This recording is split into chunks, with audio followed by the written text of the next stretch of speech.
Okay, you're alive. Good evening, everyone, and welcome to our March 18th gathering for our Chiefs Advisory Committee. As we always do, we have a very full and healthy agenda and a conversation to jump back into that we didn't quite get finished in our last gathering. So I will, without further ado, turn it over to our chair, Judge Dwayne Maynard. All right. Thank you, Chief, as always. Good evening to everyone, and thank you for your attendance tonight at our CAC meeting. I was a little concerned that it might be difficult to do the work tonight because yesterday the weather was great, and we know that spring is right around the corner. But today is a good day to do work, so I'm going to ask that everybody stay focused and let's take care of the work that our community has tasked us to do. With that said, Chief, if you would do the roll call and let us know who's in attendance for tonight's meeting. Yes, sir, I will. So I will call roll for the committee members. Chair, Judge Dwayne Maynard. Present. Co-chair, Ms. Ajmeri Hawk. Present. Dr. Shri Gadam. Present. Mr. Cameron Justice. Present. Ms. Yenling Yin. Present. Ms. Susan Ortega. Present. Mr. Isao Shoji. Present. And Ms. Stella Vialba. Present. Judge, I am looking and I may have missed, I did not see Imran on the board yet today. And I do believe we received an email earlier from Ms. Ingram that she would not be able to attend tonight. Chief, Imran did just email us and he's getting the link and he's getting on. Thank you. Very good, thank you. And from our end, Judge, tonight we have our command staff, Lieutenant Latanzia is back with us, Lieutenant Tabernick, Director Somerville. I do believe I saw Corporal Howard is on with us, and Corporal Stoll will be joining us for the discussion on response to resistance and rendering aid after response to resistance as part of the meeting this evening as well. Okay, great. Thank you. All right, the next item on the agenda would be review and hopefully adoption of the CAC meeting notes from our February 25th meeting. Thank you to Becky for the time that she spent in amending the minutes in the last couple days. We did have the opportunity to go over them, and I did have the opportunity to review them again. They read pretty fluently, so I am confident that if anyone wants to review them, that it will be very clear the work that we did on February 25th, 2021. That being said, is there anyone who needs additional time to review the February 25th minutes as were most recently amended?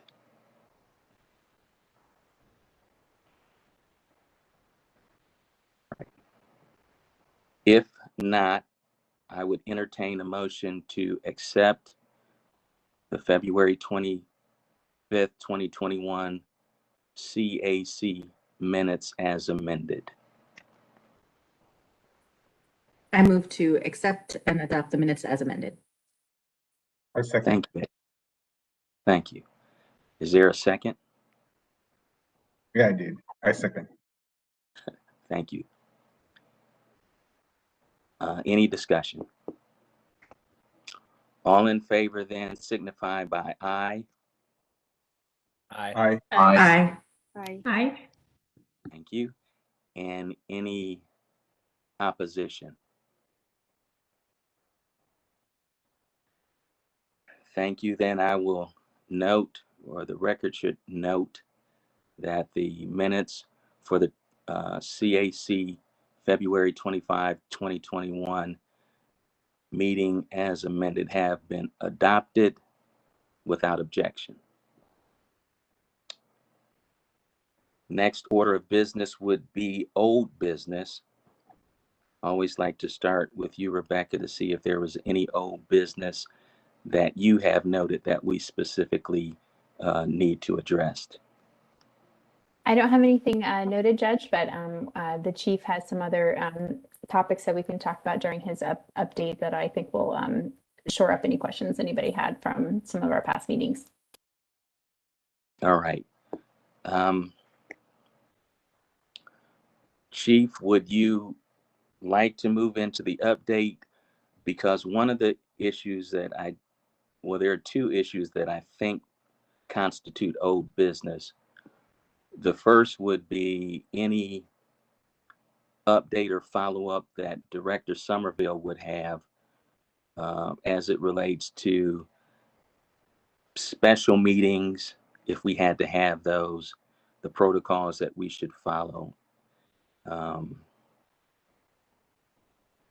And then the second one would be a final update from Cam on the SRO potential recommendations and where we stand on those things. So do you want to just go into your update first, or can we hear from Director Somerville and then Cam Justice? Judge, if you'll permit us to go slightly out of order, I think the update I have, there are a couple of highlights I wanted to bring up, and then I will leave the remainder of that time for Director Somerville to answer those two questions. And then I would love to then move into the recommendations for the SRO program for sure. If we can, if you'll permit us, if we can go out of that order, I'll certainly walk through all of it. That would be fine, Chief, however you would like to do it. Very good. All right, so I'll ask Rebecca if she can to bring up the first piece. Since our last meeting, we have had the opportunity to recognize several members of our organization during our annual awards program. We had to do it a little differently than we have in the past. Typically, it is an event that is in person that all of our members can attend and also bring their family members as part of. And while we weren't able to do that for obvious reasons with the current pandemic, I'm very thankful for the awards committee and for Rebecca Myers to work through, and Lieutenant Tabernick to work through a way for us to recognize our employees, even if it has to be in a virtual format this year. So there are a few awards that each year we issue annually as sort of our major awards from the department, the annual awards. And so I want to highlight those members of our organization today and just share with the committee that the first of which is our Volunteer of the Year. This is a Community Service Officer, Joe Sanderlin, who's been with our organization over the last several years and is a graduate of our Citizens Police Academy.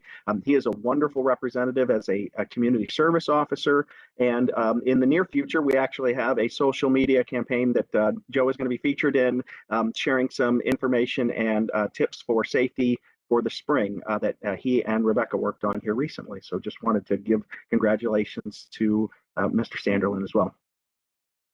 The second is Corporal Jay Stalgord, who is somebody I hope to bring back to our meetings in the near future. He is, in addition to the responsibilities as a frontline supervisor with the organization, is also tasked with the responsibility of managing our body-worn camera program.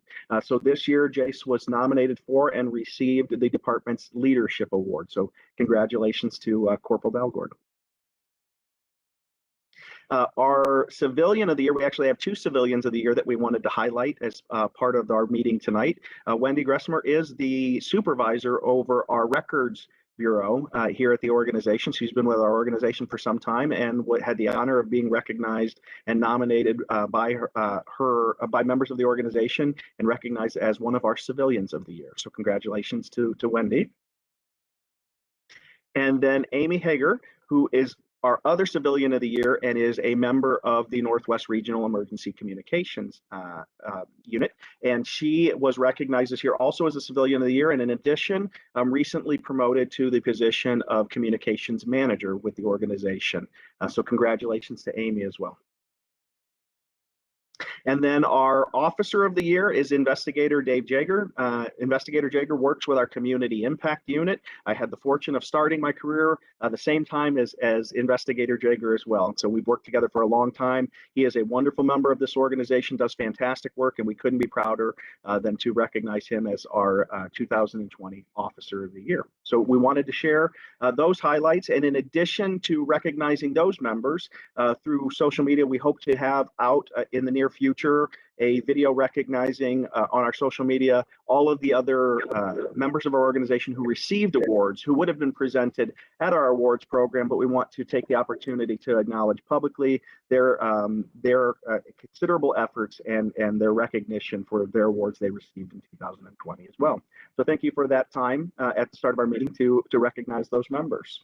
There are a couple other pieces I do not have on the agenda, and I apologize at the last minute, but Rebecca and I met this afternoon, and I want to make sure I highlighted these members of our organization as well. And certainly on our social media, there are pieces that we would, if you get a chance to take a look at, wanted to make sure you were aware of as well. So this month in March, as Women's History Month, we are recognizing several of the members of our organization, including, and I want to give thanks to these members for their active participation in that recognition as well, and giving us their permission and support in recognizing them and sharing their story. So SRO, one of which you've met, or a couple of which you've met already, SRO Kathy Evans was recognized on social media earlier this month. Sergeant Renee Rice will have a piece that we are going to share with the community as well. Detective Andrea Scholl. And then recently on social media, I think we shared our recognition of Officer Jordan Fraley as well in recognition of Women's History Month as well. So just wanted to highlight those members and thank them again for allowing us to share their story as well with the community. And then finally, the last piece, and I apologize again that this wasn't on the agenda, but I wanted to make sure I reached out and got their blessing to share this information as well. But I wanted to share with the members of the committee a publication that is currently in the New York Times, and it is a piece entitled "When Normal Life Stopped: College Essays Reflect a Turbulent Year." And it is a collection of essays written by high school students, and one of the featured essays included in the piece is written by Levi Burks, who is the daughter of Paul Burks, SRO for Jerome High School. And she wrote what was a very powerful essay, and I am so thankful that she did, highlighting, as the article indicates, Levi, as a student of Westerville Central High School in Ohio, wrestles with the conflict between her admiration of her father as a police officer and the negative image of police. And she did a wonderful job of sharing her story and her perspective, and I would love nothing more than to be able to send that link out to the members of the committee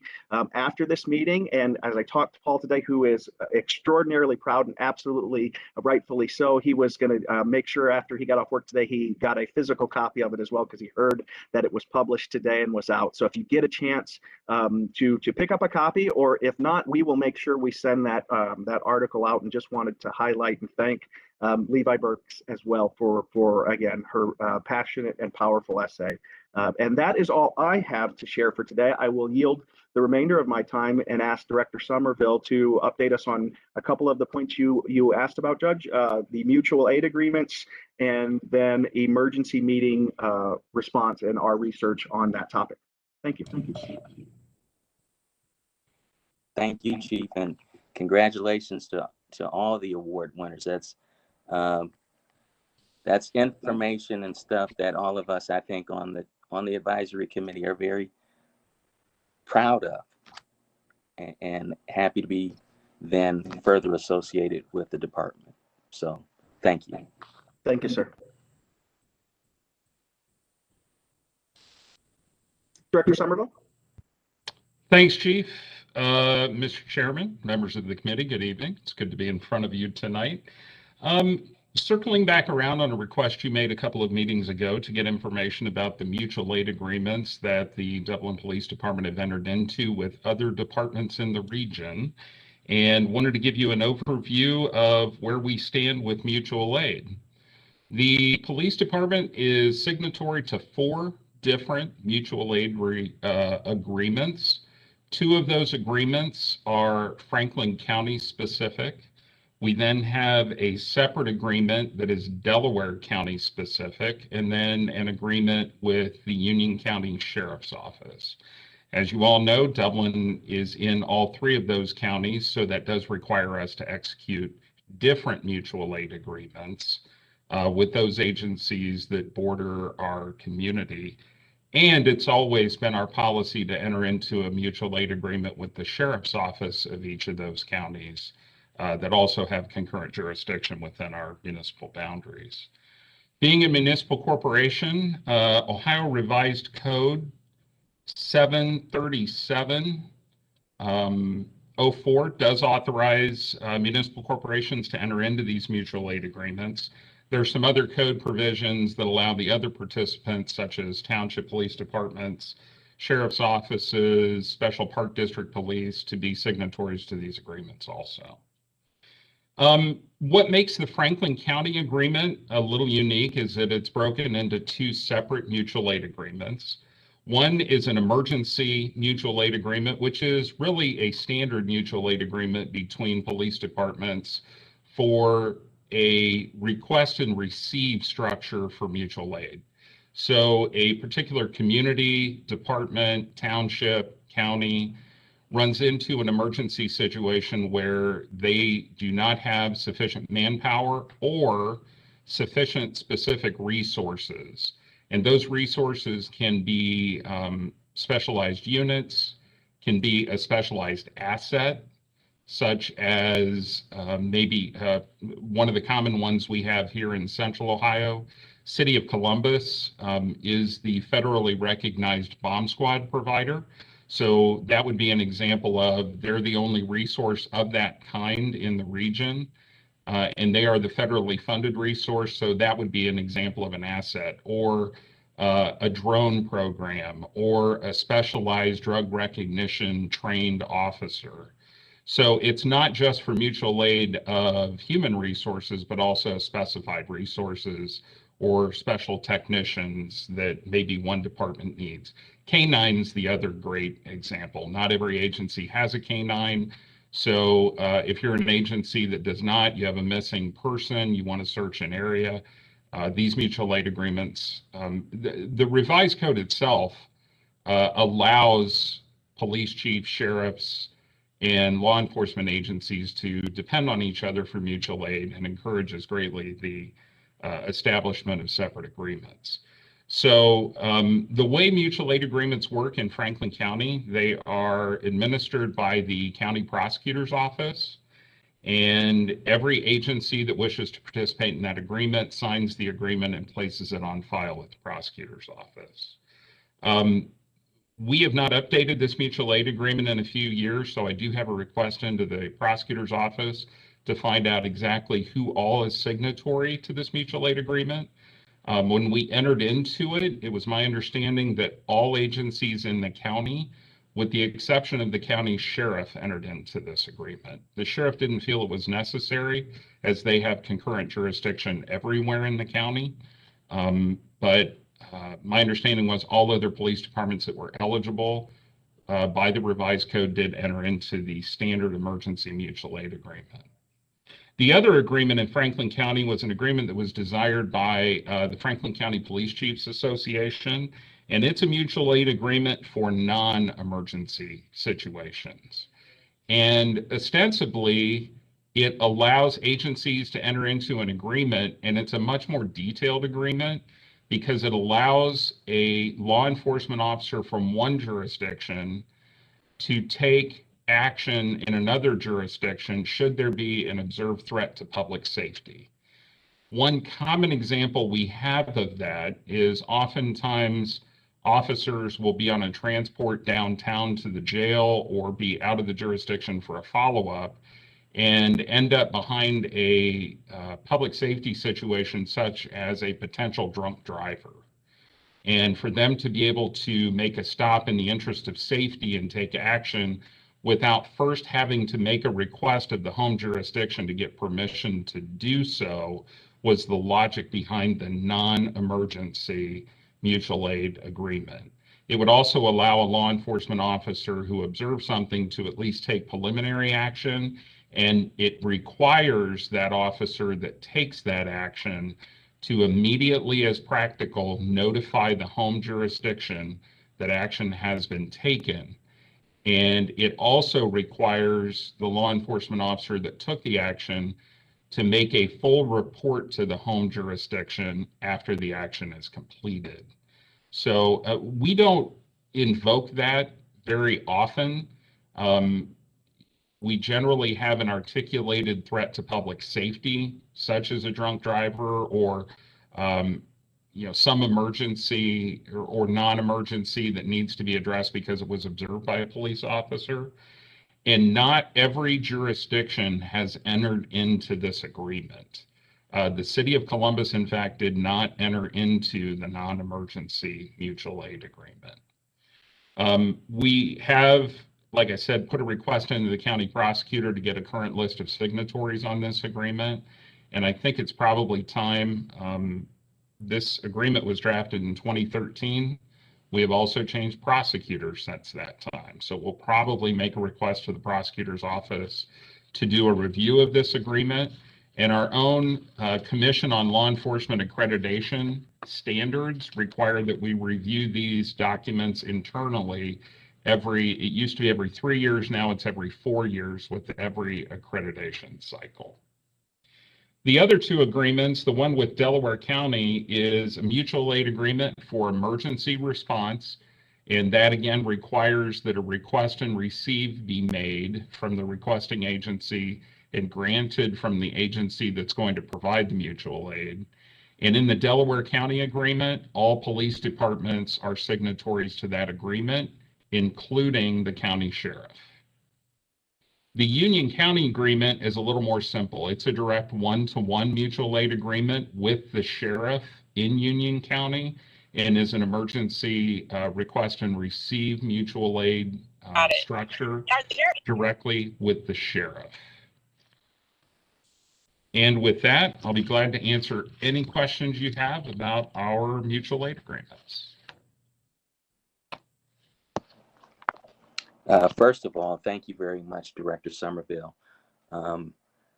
That is very helpful information to have you share with the Chiefs Advisory Committee. I know that there was probably many of us who didn't know that much about mutual aid agreements. And I'm hoping that we can take some credit for having the department review its mutual aid agreement with Franklin County, particularly as you noted, because Franklin County has a new prosecuting attorney. So that was very good information to have you share with us. I do have some questions, but I would like to wait and see if there are any other members of the committee that have any questions that they would like to pose.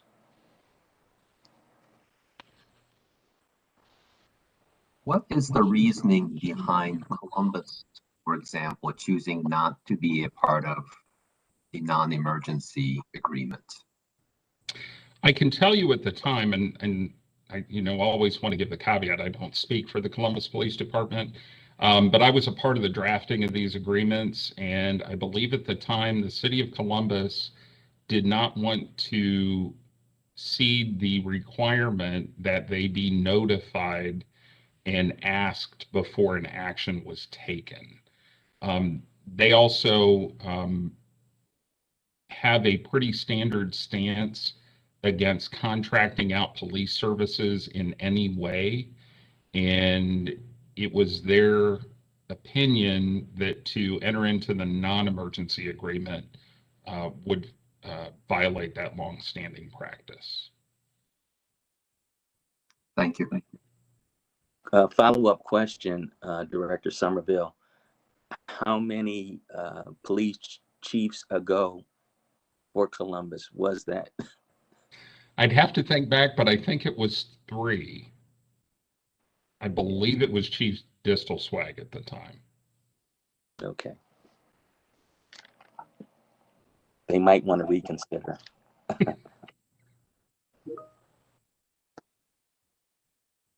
Anybody else?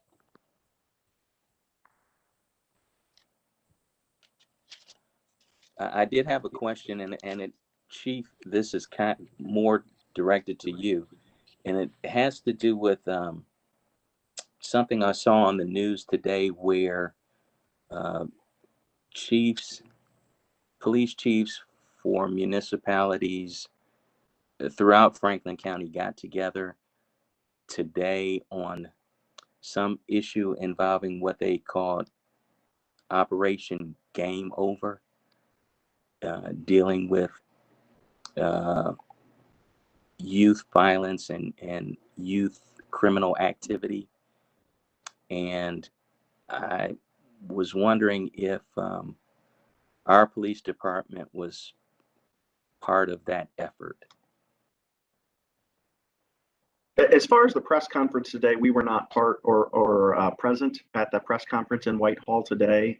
There was previously, you may have seen in the news, a press conference also held at the, I believe it was the Columbus Police Training Academy, previously to discuss some of the same concerns. You may have seen we issued a response to a media request after that press conference where we just provided some information on what we've experienced here in Dublin. We do partner with jurisdictions throughout Central Ohio on issues of crime that transfer between one community and another in sharing both information and at times sharing resource to be able to resolve criminal incidents. And Lieutenant Tabernick can talk a little more in depth about some of those shared resources and partnerships in investigations. That being said, the degree of activity that we have experienced here in Dublin, we provided as part of a response to the media, but we have not participated in the press conferences. And as far as an ongoing operation, there is nothing per se as far as an operation that's ongoing that we're part of. We just are, again, partnering on those occasions where an incident may involve suspects from our offenses and sharing that information and or sharing resources to investigate or respond to those crimes with other communities and other investigative resources in those communities. I'll let Lieutenant Tabernick, I guess, offer any additional I may have missed in response to that question, though, too. Thank you for the question, by the way, Judge. All right. Thanks, Chief. Yeah, you hit it right on the head. But operationally, we do have a lot of connectivity with several of those organizations that were there at the press conference today. I can tell you, we take, the violent crimes as seriously as anyone that was there, and we are not, we do not want to see victims in Dublin. We do not want to see victims of those types of crimes. We've seen a lot of motor vehicle thefts, so we take all of those very seriously. And like I said, we have strong operational contacts, and we assist in pooling resources with several of those organizations to try to address some of these crimes that have become an issue of community concern within Dublin. And I can answer anything else you would like operationally, Judge, whatever you have. Thank you, Lieutenant. I was just wanting to see how all of that coincided with the discussion on mutual aid agreements, but partnership seems to be the thing that all of the departments attempt to do with one another.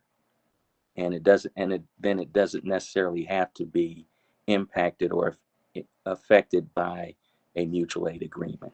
Is that fair? Yeah, Judge, that's absolutely correct. I mean, there are natural sort of organic tethers between communities in a multitude of shared resources, not the least of which certainly for us is those investigative or police resources on the occasion where a crime needs to be investigated or a piece or component of that crime needs us to travel into another community to help, again, make sure that we are resolving those criminal incidents and also making sure we share resource and information with other communities so they can keep citizens in those communities safe as well. Okay. Thank you very much.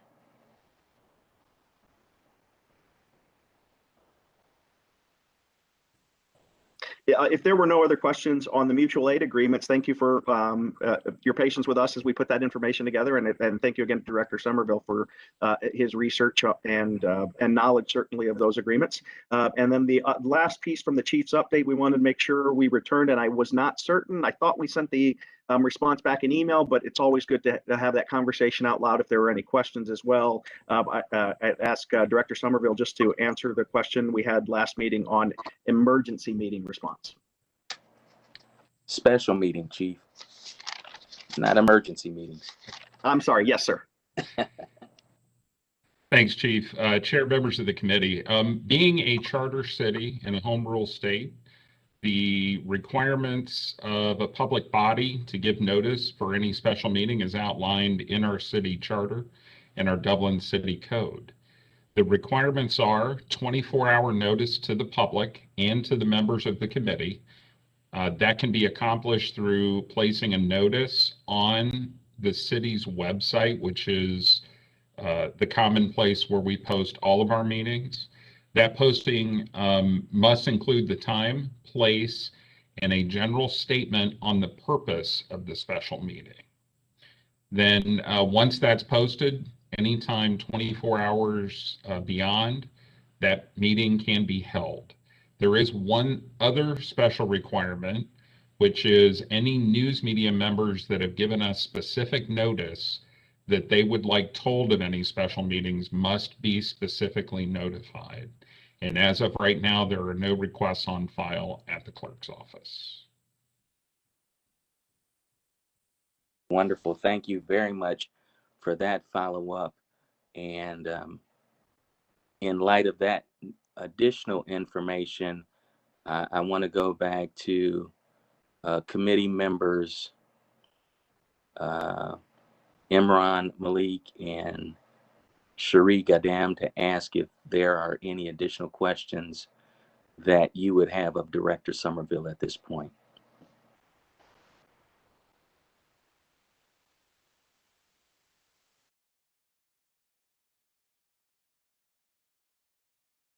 Just shaking your head, I can't tell.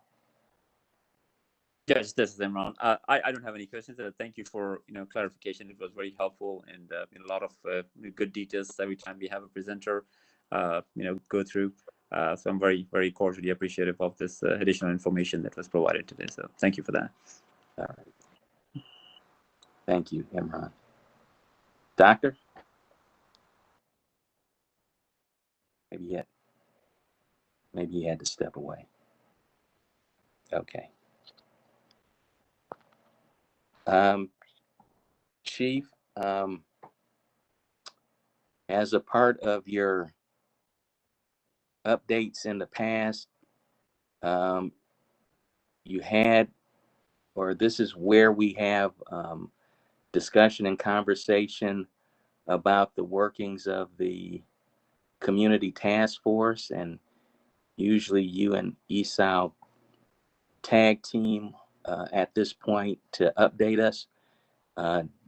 Do you have anything to update us on from the community task force, and or are you leaving that for ESAL to address with us? I would certainly be I would defer to Esau if he would prefer, or I'd be happy to go ahead and share my perspective on our meeting from Tuesday with the community task force. Esau, do you want to go first? Sure. It was a relatively standardized agenda.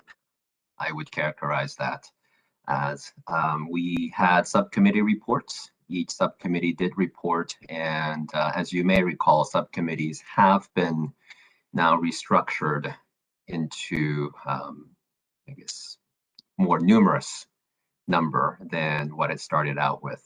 And as a part of the city subcommittee report, that is meant to cover the perspectives of the city organization, we heard from Mr. Homer Rogers, the Assistant City Manager, as well as the Chief Innovation Officer for the City of Dublin.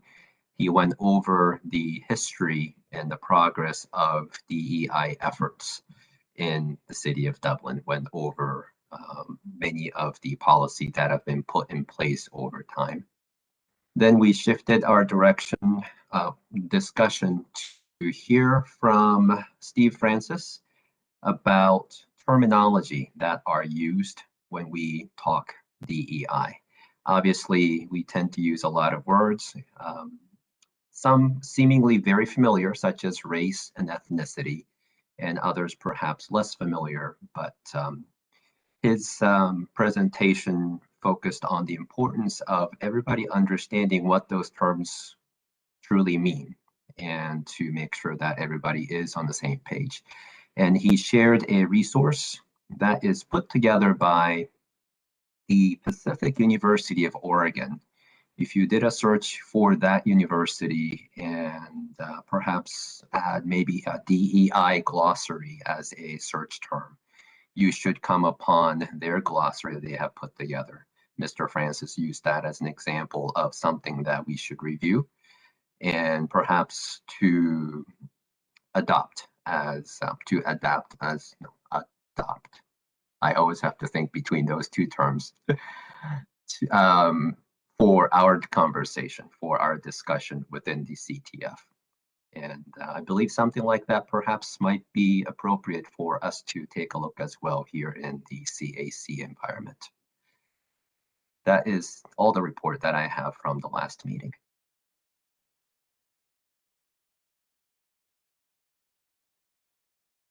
Thank you, Esau. Judge, from my perspective, I started the week, actually, I wanted to share with the group as well. I got a chance on Monday evening to meet with the subcommittee of the community task force, that is the youth subcommittee, and two of the members of the community task force who are high school students, who are two of the four that have been appointed by the city manager as members of the community task force. So that was really good conversation. They had some questions similar to what we'll be talking about tonight, and what we'll be talking about in the future. They wanted to know about body cameras. They wanted to know about our training. They wanted to know about our response to resistance or use of force policy. And so that was really good discussion and a great opportunity for me to meet an additional two young leaders who are part of the community task force.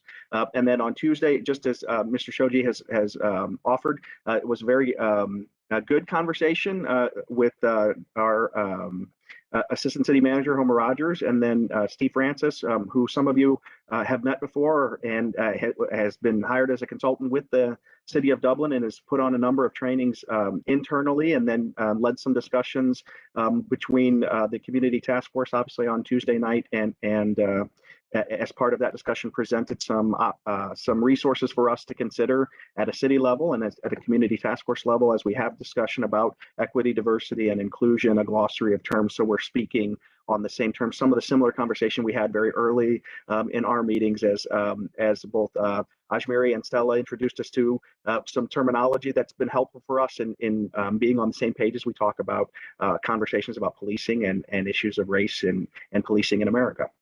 So that link, actually, as Esau was sharing, I just shared it with Rebecca and with Becky. And what we will do is we'll share that link with the committee after the meeting as well. So again, we can take that and maybe bring that back. And if there's an interest in having Mr. Francis come to one of our meetings in the future too, that's certainly something that we can arrange in the future. Okay, great. Thank you guys for that update. or those updates. Chief, I would share with you that I did send out an email to the CAC partners to let them know that unfortunately we had not been able to have the meeting with the chair, or what I call leadership team of the community task force yet. And the only question that I have, or thing that I'm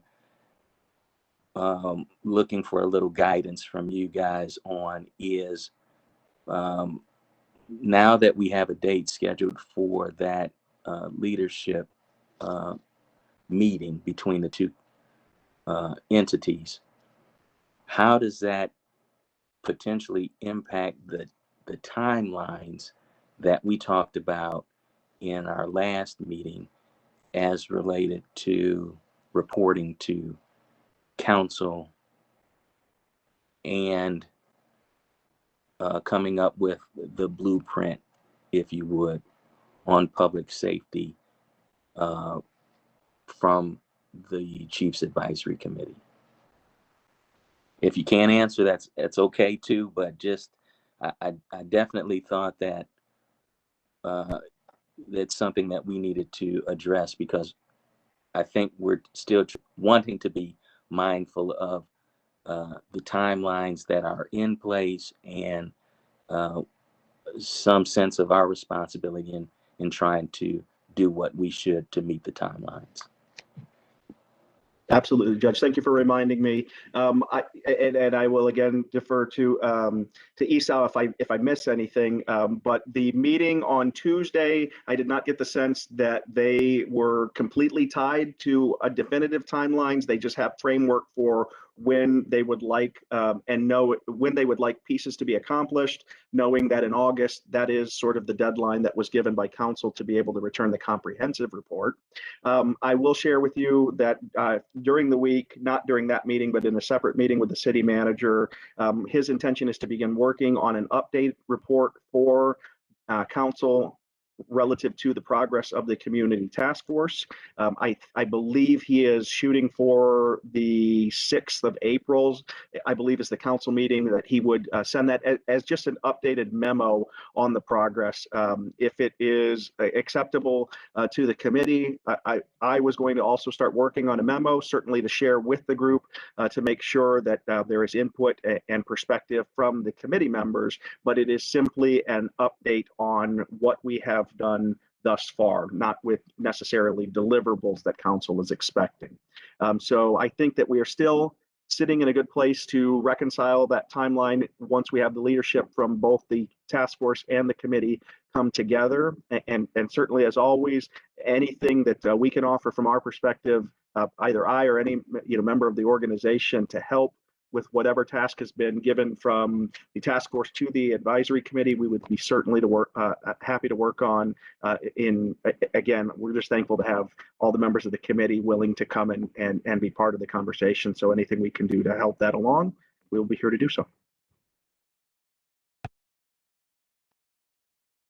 Great, and know that from Ajmiri and my perspective, we certainly are appreciative of the things that you continue to do, Chief, on behalf of the advisory committee and you as well, Esau. So thank you for your reports and continuing to look out for us. Thank you. All right. That would lead us back to old business, I think, before we go to new business.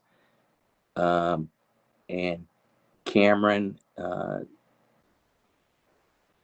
I'm leaning on you at this point to find out if there is an update that you would like to present to the committee on potential recommendations for the Dublin SRO program.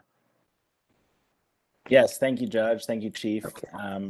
Thank you, everyone, for being here and giving the time and energy to this very important topic. I know for someone who is on Zoom all day myself, it takes a lot of energy to be here, but you all are doing great work. That is much appreciated. So I just wanted to take a little bit of time to go over any final thoughts regarding the SRO program, get some of your input, talk about some of what I have jotted down from last meeting, and tie up any loose ends so that we can move in the direction of getting some tangible recommendations, hopefully by the first of the month.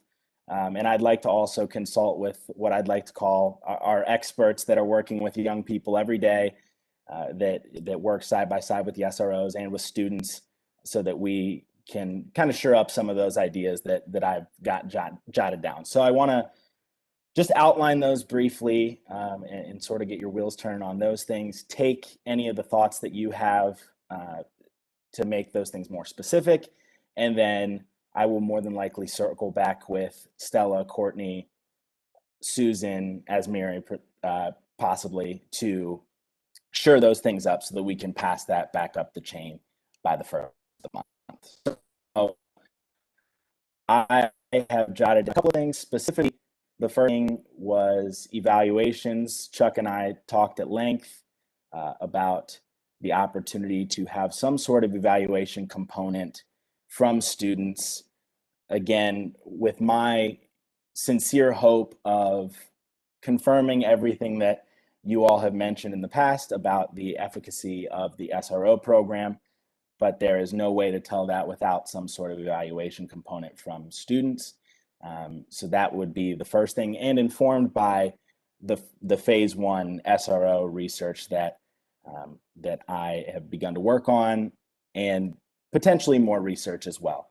And then something that Susan mentioned that I think is very important is SROs being linked to resources for students. Again, to shore up and further that mentorship role that we talk so much about as a means to connect students in need of those resources. And then something that Imran discussed and we've discussed, I think, at length is an opportunity to take a look at training opportunities and to potentially have us sit in on those things and just get a better idea of what that might look like and potentially ways to tweak those things. So those are the general thoughts that I have come up with over the past couple meetings. I wanted to share or give you all the time to share some of your thoughts.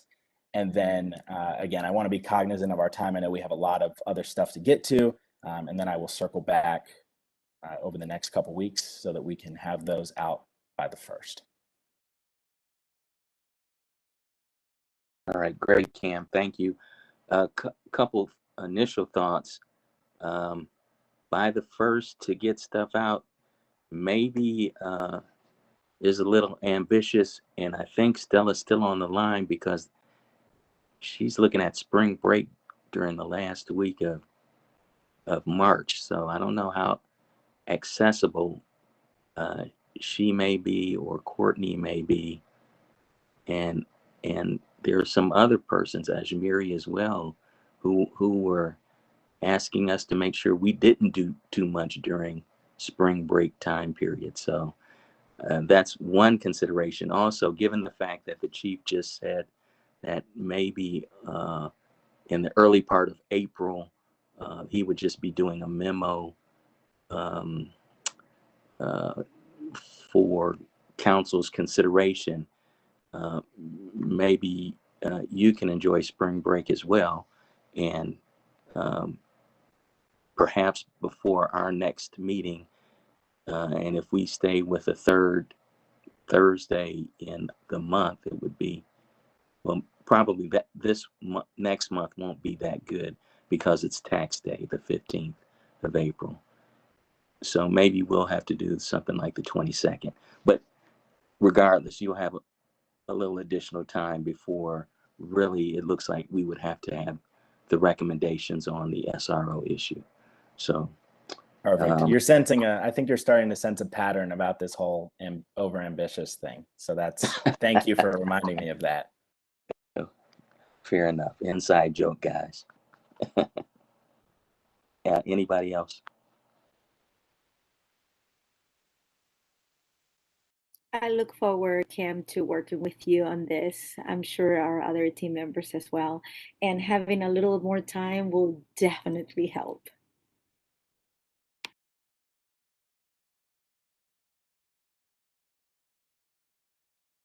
Perfect. Thank you, Stella. Anyone else?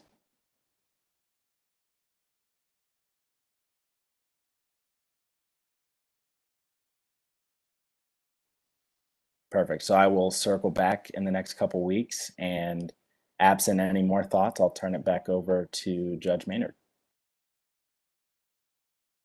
Great. Thank you, Cam. Chief, before we go on into new business, I did just want to say in this old business section that I did have the opportunity to listen to the WOSU event from Tuesday, the 9th of March, that you sent out notification and invitation for all of us on the issue of race and policing, and healing the divide is the way that they characterize the dialogue or discussion that was held between three panelists. And I did want to share just a few thoughts on terminology, because I think that this is beginning to be something that we all should keep in mind. Terminology that is used and probably is helpful to consider as we talk about these DEI related matters. In the panel discussion, it was interesting to hear them use terminology such as social and racial injustice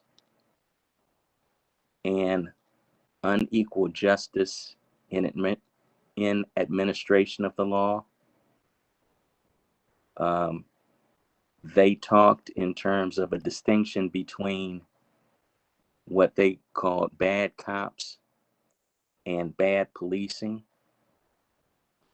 And they mentioned something that we've talked about on many occasions about trust between the community and for our context, communities, and the police department being something that is earned, and that to heal the divide, it was necessary to make connections and find common ground. So I just wanted to share that with you all, to let you other community partners know, and you members of the department know that it seems like we're talking the right terminology, and it seems that the things that we are attempting to accomplish are things that the group that was part of this panel discussion is hoping that they'll be able to accomplish, specifically in the Columbus area. But I think that if we continue to do the work that we are doing, that we'll be on the right track to better relationships between Dublin's diverse communities, or communities of color, if we're going to use the Beaverton Plan terminology and language, that we're hoping to accomplish. So that's all that I have on that subject. Any questions? And if not, we will move directly into new business and get back to the presentation that Lieutenant Latanzi has.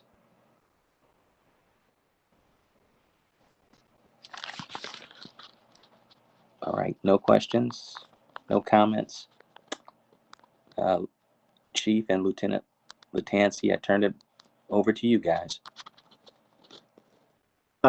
Judge, just before we get started, I will turn it over to Lieutenant Latanzi here directly. I just want to make sure I will keep watch on the time for us tonight and save some space because we did hold some time for new business and current events and talking specifically about Asian American discrimination. And I want to hold some time. I do want to get into the presentation, but I want to make sure I said out loud.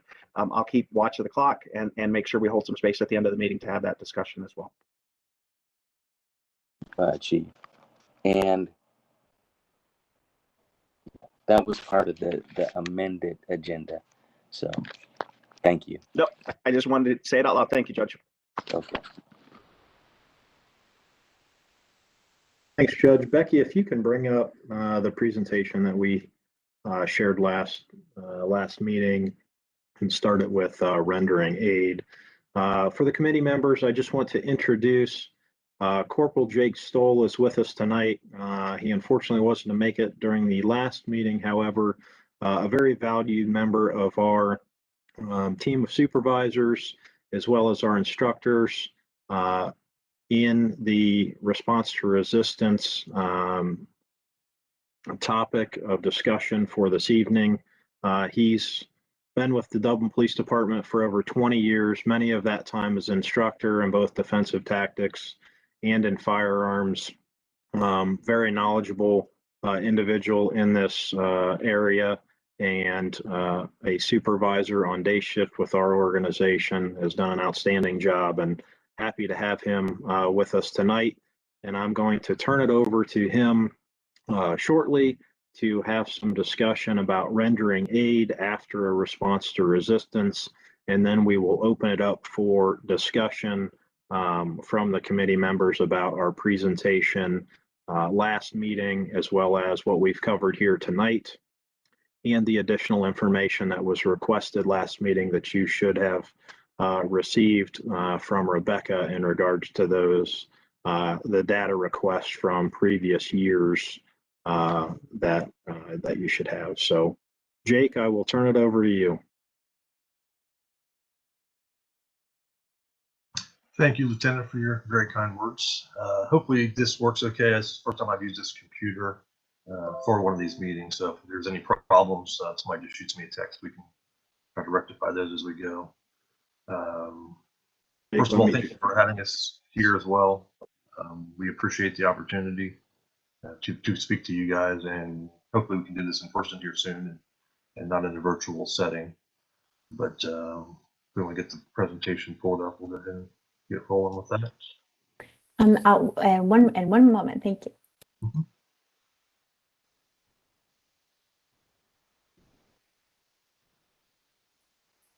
Let's see. What page was it again, Lieutenant Latanzi? Rebecca, if you go almost all the way to the end, there's only about 3 slides. It's right after the question slide. Great. There you go. There we go. So I believe this was pushed out to everybody ahead of time, so you may have already seen this. I'm not going to bore you with just reading it word for word. I'm just going to cover some of the highlights for it. And while this appears to be a relatively new policy, we have had wording in policy concerning us rendering aid to people for as long as I've been with the agency. So the formatting looks a little bit different.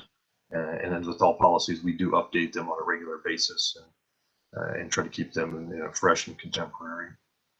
So we talked already about what a response to resistance is and subject control techniques and what they are and the various levels of those. I believe those were covered last week. The concern now is the medical aid, and we're taking any actions to assist a person who has claimed or has an apparent illness or injury. Those would include flushing the eyes from a chemical agent. We talked about pepper spray last week, I'm sure, applying basic first aid, evaluation by paramedics, and for anything that's more serious where there's life-threatening injuries, we will take and have trained in providing life-saving measures. So pretty much any use of force, any response to resistance that we have it's been common practice for us to call medics and have them come out, no matter what level it is. We have a very good working relationship with Washington Township Fire and our other partner EMS agencies, to have them come out, and it may not look serious, it may not be serious in the grand scheme of things, but we always want to make sure that a medical professional is actually looking, evaluating, and providing any care that they need to provide. The goal for us is to provide the intermediate care between the time that the incident itself occurred and the time that the EMS have responded and take over from us. We'll move on to the next slide.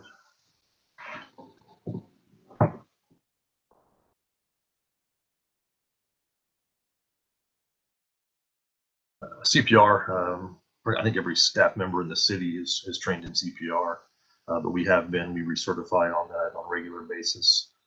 Basic first aid, a lot of ours is more geared towards the kind of incidents that we would respond to, because we don't just provide aid to people that we use force on. We also respond to numerous calls for service on a regular basis, and provide aid during those, whether it's a car crash or an industrial accident or anything like that. We are a lot of times the first ones on scene, and provide whatever basic first aid we can.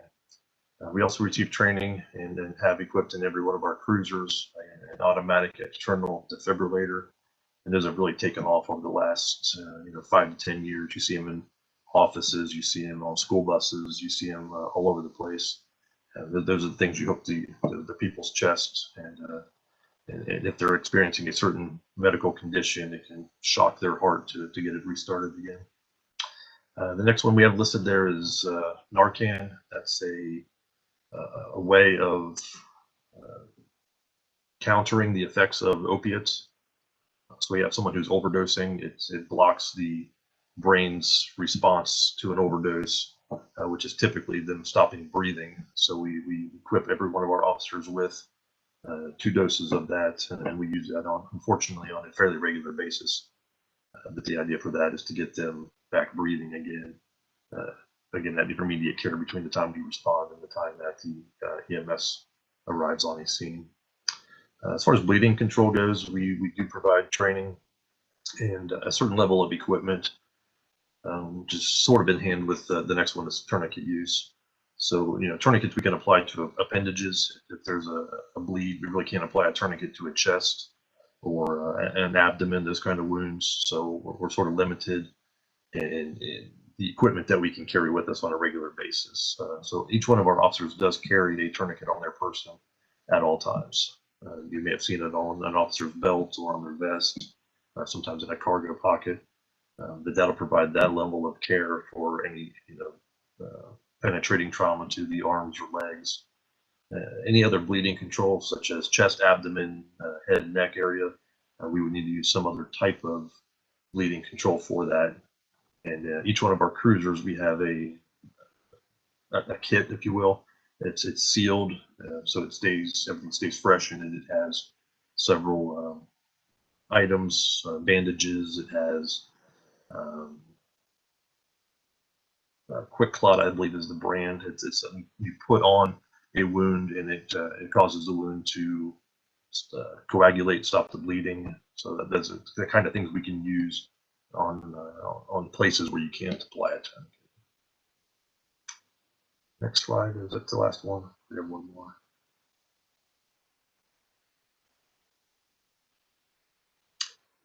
So again, I'm not going to read all of that to you.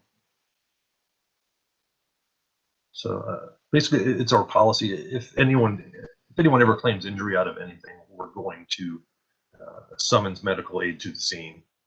And we've always done it that way. It's always been in our policy to do it that way. That's the way we've trained for many, many years. Again, like I said, our goal is to provide a certain level of care that we can effectively do in the amount of training that we've received in order to bridge the gap between the time the occurrence happened and the time that EMS professionals do arrive on scene. So those specific incidents where we're going to call EMS, any type of firearm is used, potential deadly force. If we use a specialty impact munition like one of the beanbag rounds for a shotgun, if we use an expandable baton on somebody, if we pepper spray somebody, if we use a taser on somebody, the by policy are automatic. Any bodily force we would use on somebody, it may not spell it specifically out in policy, but in practice, if it's at a level where there's a potential that anybody could receive injuries from that, we would do, as a practice, summons medical professionals to the scene. As far as the relationship we have with Washington Township, we do work very well with them. We do have a partnership with them, obviously. We train with them on a regular basis, and training is a two-way street. They provide a certain level of training to us, and what we can do in the intermediate between the time that the incident occurs and they arrive with the equipment that we have. And we also train them on why we do what we do, and the fact that somebody may be in handcuffs when they arrive, and we try to work with them to still get them the care that they need, but do so in a safe manner. We don't want the medics to get hurt, cause more injuries, and more time that people have to be treated. So it's that working relationship, that partnership. I'm over there probably once a year, training firefighters and paramedics on a variety of topics, and that helps them to understand why we do what we do. We're all on the same team, but we've got different missions in trying to accomplish the same goals. I believe that's probably the last slide. I believe that's the last slide, Corporal. I appreciate you sharing that perspective with the group. And as follow-up and addition to what Corporal Stoll shared with you, it is and has been our policy that anytime our officers use a response to resistance or subject control technique on an individual, that at minimum we would offer that individual medical aid. However, if there are instances where there's either a visible injury, a claimed injury, or any of those circumstances that the corporal shared with you about the type of force that was potentially used, if any of those are existent in an incident, we would automatically ask the township to respond and to evaluate that individual to ensure that they have the proper care necessary to treat any potential injury that they may have from that incident. So with that, I know that we received and provided a lot of information in the first meeting and in between meetings, and then tonight. And I know there were some questions after the last meeting. So unless the chief has anything or Lieutenant Tabernick to add, I would like to open the floor to questions that the group may have on our policy or situations that you just are curious about. So I do have a lot of questions. I'm going to start off just with a couple, and then I'll make sure everybody else also has a chance. The first one is how many warnings do you give a person before you do act on that resistance, like before you act with any a taser or baton or anything like that? So good question. There's not an absolute answer to that. So sometimes these situations require an immediate response, and sometimes those situations we can extend, try to de-escalate, try to give more warnings in certain situations.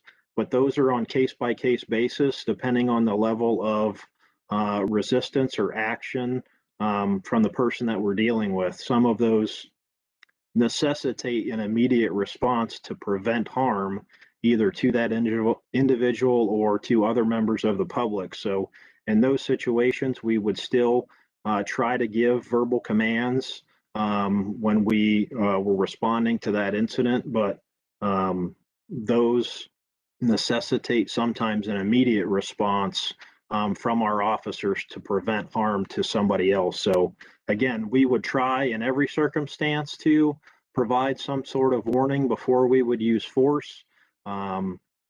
And we regularly do that. However, there are just some circumstances that there may not be an opportunity to provide that type of warning, because if we did, it may provide time or opportunity for situations to get even more violent or somebody else to get injured if we would wait.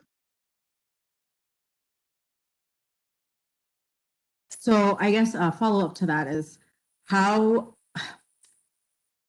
does your training address telling the difference between someone just not following your orders just because they're just being difficult, and then someone who's actively being aggressive to you? Lieutenant, if you don't mind me jumping in here, I think sometimes it's easier because we can talk sort of in generic terms and never really quite give the depiction of what it's like in those sort of dynamic events. But I'll share an example of what the lieutenant was saying, and it's an example that involves the lieutenant and I actually several years ago. We responded to what was reported to us as a domestic violence incident, or an estranged spouse who had come over to pick up a child and forced his way into the house, and the mother called us to respond. When we arrived on scene, the lieutenant was at the time an officer. I was a corporal at the time. He's trying to talk to the alleged suspect out on the sidewalk out in front of the residence, who's pacing back and forth. And the lieutenant did a good job at the time of just trying to get the person to talk to us. He was saying things, but they were not really communicated to us. He was worked up and angry, pacing back and forth. And the lieutenant, as I pulled up, was continuing to try to get him to, can you just come over here and talk to us? We just got a call. We need to speak with you about what is happening here. Actually, Lieutenant Tabernick showed up then a short time later, along with another officer who went to the house to go and speak with our caller. As we continue to try to get the individual on the sidewalk to speak with us so we can investigate the incident, because we really, just because it's reported to us a specific way does not mean that's exactly what's occurring when we show up. So we don't immediately rush in presuming that what was called in, and certainly Director Somerville can talk from this perspective from a 911 point of reception. We use that as information that helps us guide an awareness of what's going on, but it's our job to investigate the incident as we arrive on scene. We spent probably, and I don't want to overestimate the time, but it's probably about 30 seconds trying to get that individual to just talk to us and to come and comply with just simply, can you come over and let us ask you some questions? The car was parked on the street with the door facing the sidewalk open on the vehicle. The individual was reported to be intoxicated as part of the initial call, and he started walking back towards the vehicle, and concerned that we didn't want him to get into the car or access anything in the vehicle. Eventually, as he walked away from us, after several commands, stop, come back, don't get in the car, I grabbed his arm, and at which point he said some things I can't repeat here during the meeting to Lieutenant Latanzi, and I turned around, and the way I always tell this story is that he did what everyone who has ever met me at some point has wanted to do. He turned and he punched me in the face. So at that point, the escalation was to then a physical takedown. Lieutenant Latanzi and I took him down to the ground, and that was the end of it. That was the extent. There were no additional tools or responsiveness. That was just merely putting his hands behind his back and handcuffing and securing him, putting him in the vehicle. Even in that incident, we check and make sure whether there was any injury to that individual. And in that case, they responded to, patch me up as best they could.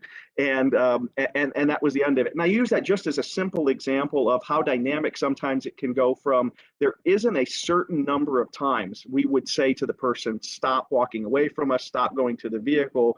We try as much as we can until we reach that point that it is very clear from our experience and from our training what we are trying to prevent will occur or could occur if we don't intervene in some capacity. So from the point of officer presence to command, verbal commands given, to attempts to de-escalate, to then physical contact and grabbing somebody to bring them back. Now, the intention was not at that point for us to tackle him into the street. It was simply guide him back to a place where he now is aware in his intoxicated state, we're the police, we are here just asking questions at this point. If we determine that it was still a point where he continued to disobey sort of what our requests were, our commands were, then we may have to handcuff that person to physically restrain them as we investigate. However, in that case, it escalated from the moment of contact to something else where it transitioned. And that's the dynamic nature sometimes of those encounters. I just offer that as maybe that helps us sort of formulate even the questions about what kind of training or what kind of direction do we give, because some of it is we can write it two-dimensionally as a policy, and it still then is incumbent upon the officers, and certainly Officer McCloskey and Corporal Howard, who are much closer, and Corporal Stoll to that actual activity than the lieutenants and I are today, can talk from their perspective on how our training has evolved over time to get us to a place where we can, again, make it a safe environment for us to continue to carry out the functions and duties of our job, to make sure that everyone is safe while we're also still investigating whatever call we responded to. Thank you for that. I have a follow-up question. Did it ever happen like officer overreacted, or later you guys come to know that, I mean, misjudged the situation, where you have to get in, or someone has to get in and situation, or provide additional training or warning, or any example like that? How we, because as humans, I mean, you are also humans. I mean, thank you for your service, but sometimes happens. I mean, mistakes happen. So how you correct those kind of mistakes so that it won't repeat? We have an example, or just you don't have to take the names or anything or in specific incidents, but just in general. So, Dr. Gam, that's an excellent point, and certainly Lieutenant Latanzi or Lieutenant Tabernick or any of the officers actually on the call who want to offer perspective as well. That is part. So when we talked last meeting about our review process, what we would do is have every incident where a response to resistance occurs be investigated to take a look at and make sure that the actions from the officer were in response to something that was necessary for the officer to take action on. And that is part of that review process. And if we were to find that there was an issue with an officer's response, that is the opportunity for us to review, either do some retraining with the officer or issue corrective action, or consider for ourselves, is our policy and direction and training providing the officer the foundation to be successful, to keep himself safe, and to address whatever issues of resistance have occurred. And that is our point of reflection. But in addition to that, one of the policies that I don't know if we sent you or if it's included in the policy we sent you, on those occasions where there is an officer who observes something that would be beyond what is reasonable in response to resistance, our duty to intervene and our duty to report those occasions, if we were to observe that, are affirmative pieces of policy that we wrote and made clear this year for our organization. While we have always trained and expected that and had that occur within our organization, we wanted to make sure, as we considered our policy, as we talked before, making sure it is updated with best practice, not just past practice. We wanted to make sure we made that overt and part of policy. So to your question, if an officer were to see that or to be there, to be able to intervene and take action to keep something from occurring that shouldn't, or to help an officer who is being stretched to try to control somebody beyond what they can do individually, it is that officer's duty to intervene, or if they saw something outside of the bounds, to report that to us so we could address it as an organization. Thank you.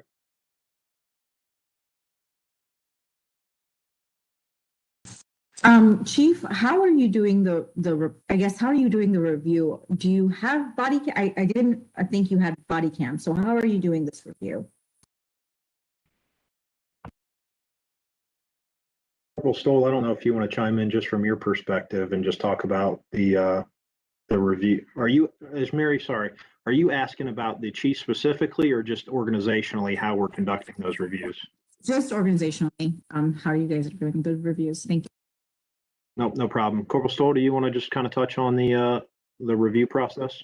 Sure. So anytime that there is an incident that rises to that level, it's documented on a form that is completed by the end of that officer's shift. So we have immediate notification that an incident has occurred, and the investigation process begins from there. So the first step is notifying the supervisor on duty of the incident, and then the supervisor has a certain checklist of responsibilities that they have to do. They interview witnesses that saw the incident.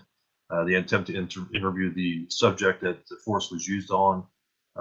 They obtain any security footage, that happened at the Kroger's. There's probably security footage of that. We'll get a copy of that. And basically conduct it like we would any other investigation. We gathered all of the facts of the case, interview all of the people that were involved, and collect that as a case packet. Essentially, it's all collected in one location. The officer fills out, like I said, the form, and what that does is there's several boxes to check, several forced answers, because we want to make sure that certain things get documented on that report. And then there's a large section for a narrative. And what we want that officer to do is tell the story, tell us why you did what you did, tell us the story of what happened. And once that's completed, they turn that into their supervisor, who does make sure that everything's collected properly and documented properly. And then it is forwarded from there to a defensive tactics instructor or use of force instructor.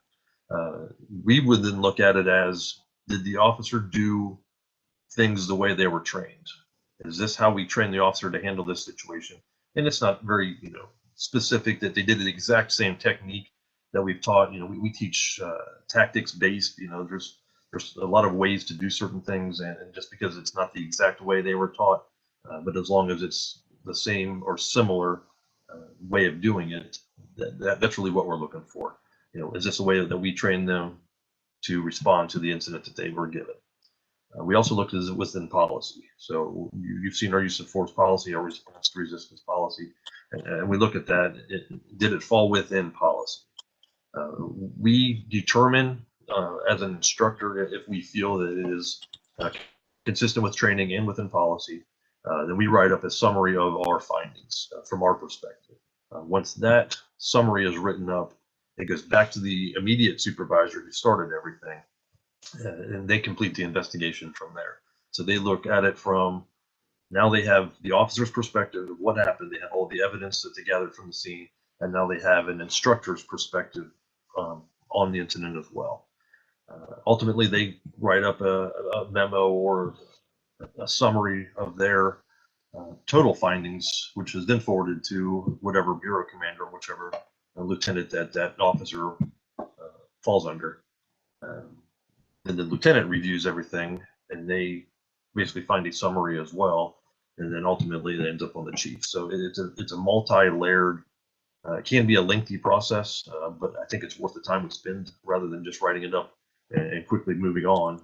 We spend a lot of time examining, and it's tricky from our perspective also, because we need to make sure that we're looking at it from what the officer had at that time, the information. And we can't use hindsight. It's easy to watch something after the fact and say, well, why did they do this? Or this doesn't look like it made sense. But we have to put ourselves back in the officer's shoes at the time with the information that they had at that time when they made those decisions and took those actions. And it's incumbent upon us to look at it from that perspective and not from hindsight. So like I said, it's a multi-layered system. It does take some time, but it is reviewed by numerous people. And this is something as simple as taking somebody down to the ground and putting them in handcuffs. That is reviewed just as much as if we strike somebody with a baton or if we pepper spray somebody. So once you've risen to that level where it's a reportable incident as a response to resistance, we look at it fine-tooth comb all the way through all of those levels that I talked about. Thanks, Jake. I appreciate that. And sorry. Can I just jump in real quick, LT? Yep, absolutely, Amber. Perfect. Mary, you had mentioned that you weren't sure or you didn't know if we had body cams. So I just wanted to put that out there. We do have body cams. This is what they look like. We all have them. Sometimes you'll see them on an external vest. Sometimes you'll see them clipped onto an officer's shirt or an officer's belt. They turn on automatically when our overhead lights go on in our cruiser, and they can also be turned on manually. So obviously we don't run lights and sirens to every single call. So when we show up on a call for service where we didn't turn on our lights, we'll just hit this big button in the middle of the body cam and activate that. So that way our entire interaction with that individual is excuse me, recorded. That will get reviewed with these incidents. So if we have a use of force with someone, we turn in our form, and then our supervisors and the command staff will all review our body cam footage. That way they're not just basing it off of what we said happened. They can actually review the video and see for a fact how everything occurred. Just a follow up to that. Is there like a audio delay on those, or like some sort of backtrack feature for when they're turned on manually or otherwise, or what does that look like, I guess is my question. Cam, on the body cameras, there's what it has is a 30-second look back period. So if you turn it on, it would capture the video from 30 seconds prior to activation. Currently, they are not set up to capture audio for the look back period. So that audio would basically start as soon as that camera is activated. And I just want to mention as well, our cruisers also have cameras on them. So anything basically that would take place directly in front of a cruiser also has a secondary camera angle that we could potentially look at for these type of incidents. But we've definitely seen the benefit of the body cameras because, you know, previous to having those body cameras, we were simply relying on only incidents that happened right in front of a camera is what we would have video of. We would potentially have some audio of those incidents, but lack the ability to have, you know, body or footage from incidents that didn't happen right there in front of the car. Are you able to move the camera? I know some police departments move it towards the back after suspects are arrested. Are you able to do that as well? Yes, so you can move the cameras that are inside of the car probably about 45 degrees either direction. A lot of times what you'll see is officers moving those in static situations. If we have to move maybe an individual to a sidewalk to have discussion with or run somebody through field sobriety tests, we may have another officer go move that camera manually in the car to capture that encounter. And Director Somerville, correct? Camera that's running. We also have a camera that's running in the back seat all the time. So anytime that front camera comes on, the rear seat camera comes on as well, and that captures any instances where we have a prisoner transport or anything in the back seat of the car. Move that. Judges, can I ask a question? It's Absolutely, Imran. I'm waiting for you, and then I'm going to have a question too. So my question is going to be like, I think a few parts question. It's going to be all over the place. So Chief, just bear with me on that. First off, I know the Dublin Police Department's jurisdiction overlaps with Columbus, you know, as well as Hilliard, and also on the Union County side on the Plain City. I mean, are there standing MOUs between all those police departments? Like, let's say if a crime is initiated in, you know, our jurisdiction and an arrest is made in somewhere else through a chaser. So how does all that kind of works out? I mean, in all those communities. So there are some occasions that we do follow an incident, or we would move into another jurisdiction as part of an ongoing incident, or it may come into our community. So those natural progressions are things that we would regularly work in partnership with other agencies and communicate with other agencies, and at times assist agencies that travel into our jurisdiction as well as part of our response to and assistance in resolving incidents. Okay, awesome. And then the follow-up to that is, Chief, are there opportunities for like, you know, training opportunities within like multi overlapping police departments? Like, for example, like if we have a data of, you know, X amount of theft that happened in Dublin, then Y amounts of theft that auto thefts might have happened in Hilliard. mean, are there like, joint efforts to see how we can reduce that, because we are kind of like in an overlapping environment and neighborhoods? I mean, is that an opportunity that is already being addressed, or is that something that police training can look into in future, years as well?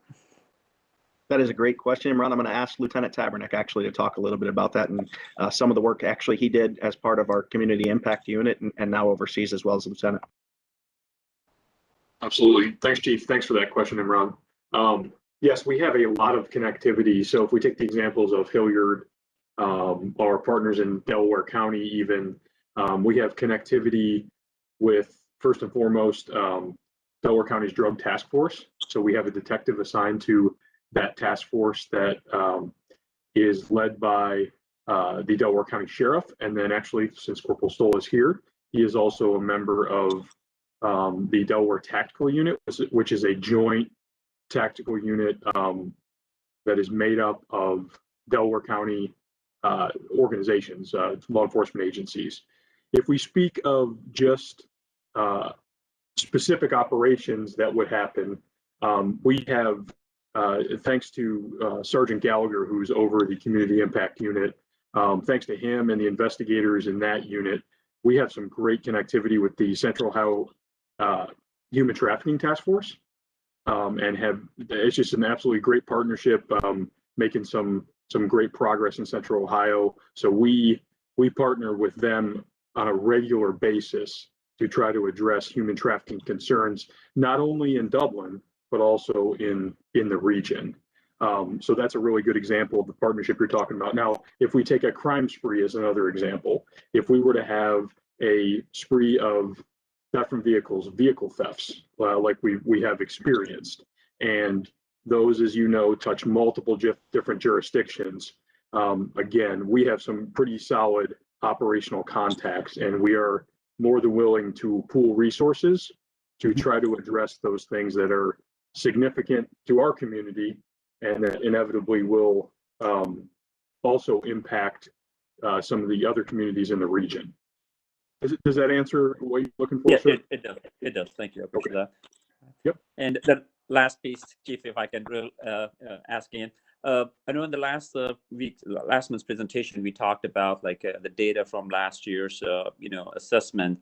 And I did kind of request it towards the end of the meeting that if you can see data from like previous years, like maybe 2 or 3 years older data on different types of crime categories. The reason is, just to kind of see from a perspective that, yeah, I mean, pandemic is, definitely a blessing in disguise, which has shown a decline in a lot of different categories of crime.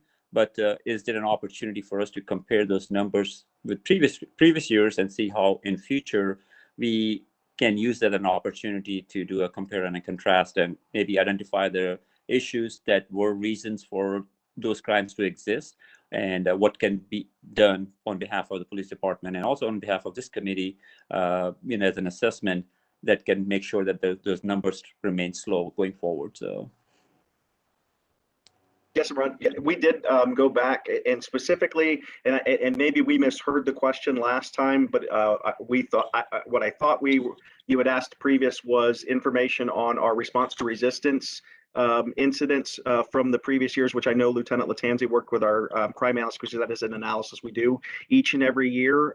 As we get into the next meeting, absolutely what I can send out in advance of the meeting are the numerics that we track on the statistics for criminal occurrences that we track every year as part of our metrics for our goal setting, and we can send that information out both in graph form, and then we'll have our crime analysts put together the last several years of activity to give an awareness for the committee of what we experienced in years past, and also what that looked like over the last year, as you said, during an atypical year with COVID hanging heavy over sort of all things occurring in communities.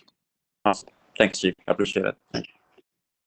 Judge, you want to make sure you got a chance to ask your question as well. Thank you. And just to Imran's point, I wanted to ask Rebecca Myers if she didn't send out some additional information that looked back on some offenses for 2019 and 2018. Some additional information that was sent out between the last meeting and this meeting? Yes, that's what the chief was alluding to. But we can make those specific to Imran's request, but I can always resend them if anyone needs them. But I think I sent it right before or right after the 25th. Okay. Yeah, I knew that there was some additional information that we did look at or did get. I had a question for Lieutenant Latanzi because our conversation started to wander into body cameras. And I know that we got information on the body worn camera devices policies for the department. And Lieutenant, was that going to be a separate topic that you made a presentation on at a different time? Or were you intending for it to be part of the discussion on what I'm calling use of force policy presentation?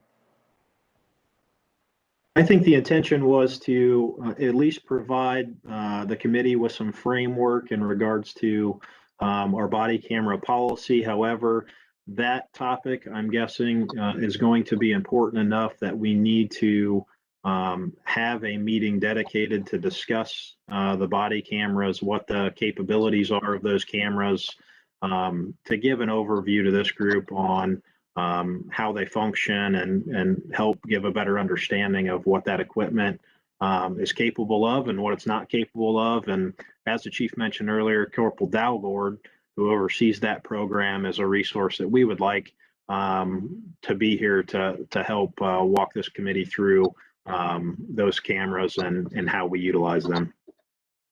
Okay, thank you for making that clear for all of our community partners. And Rebecca, you sent the body cam policy out prior to the February 25th meeting as well, correct?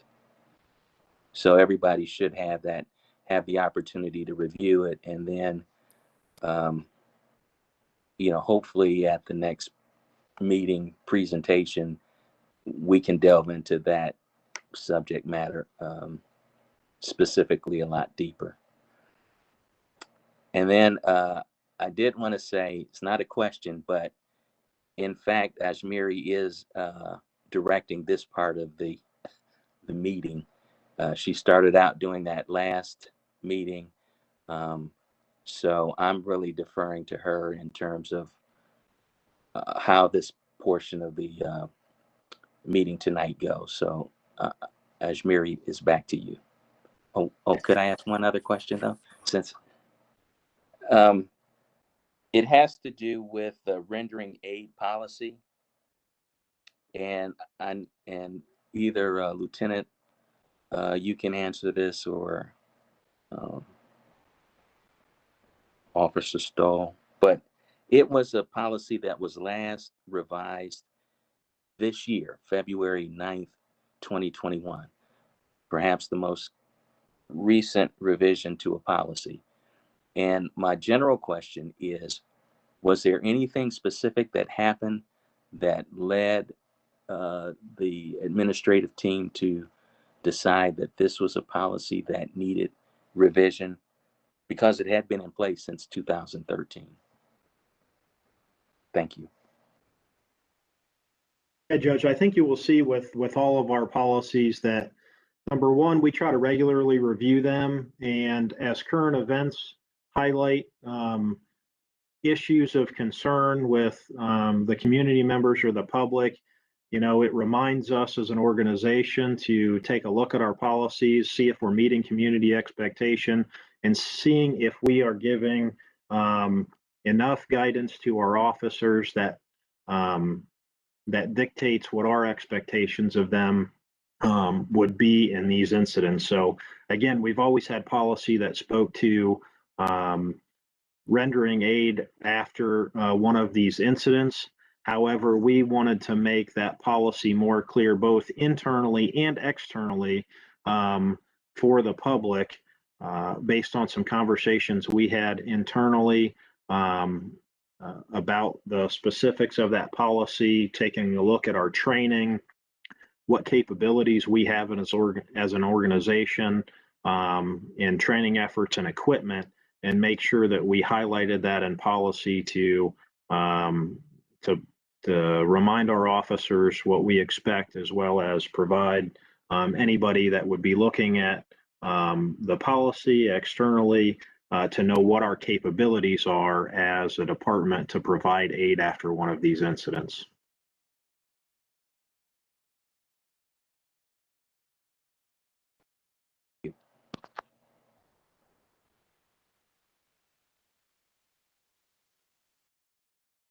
Judge, before we jump to I think what will be our last topic tonight, do you mind if I say one other thing / question about what we have been talking about? Ajmiri's running this part of the. Ajmiri, do you mind if I have one There more you go. question? Go ahead, Susan. It'll be quick. So you actually, Ajmiri, you were talking about asking questions about what kind of training officers get as far as in preparation for coming into situations that may lead to conflict.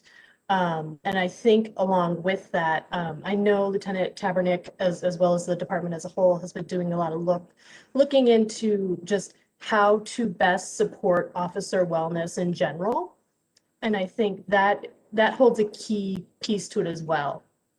You know, we've got officers who have loved serving for decades and are coming up against really interesting times politically and in communities, and just in a passing conversation with somebody from Columbus PD the other day, you know, for some officers it's really hard right now, whether they're officers of color or not, because they have this feeling of whatever I do, it's going to be wrong.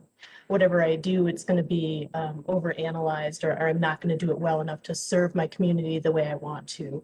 And so some of that sense of just overall wellness, I think that's something we might want to support the department and continue to look at for all officers and civilian employees, so that when coming into these interactions that could lead to conflict, that isn't an issue, that they can be, you know, in a really good, for lack of a different way to say it, in a really good mental space, so that that's not an issue when they're encountering someone else, that they can just focus on the situation. They don't have to worry about that other stuff, because I think that's when the training will really kick in and they won't have to worry about some of the other things. So I'm hoping that made sense, but I wanted to throw that out there as well, because I think that is an important piece to the training prior to going into some of these events.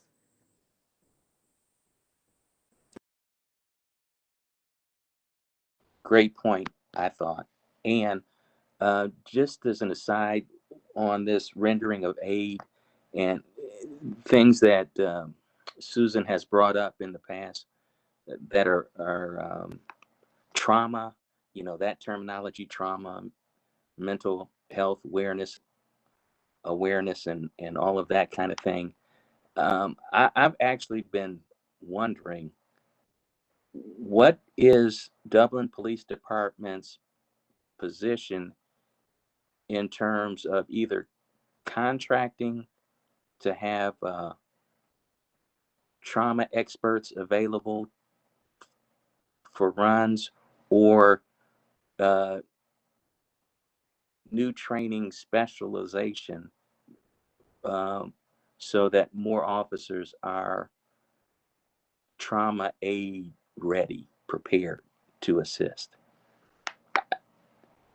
I find it hard that I find it hard to believe that we don't have either trained personnel or an entity with which we contract to help us in those situations. Judge, that is a great point. And certainly I want to give credit to, you know, I think Cam initially and Susan as well, but the entire committee in bringing forward the discussion and consideration on trauma-informed care as a potential training for us in the future. Lieutenant Tabernick, I will tell you just quickly so we can make sure we save some space for the conversation we're going to have next. But Lieutenant Tabernick continues to partner with Steve Click with the Ohio Mental Health Health and Addiction Services.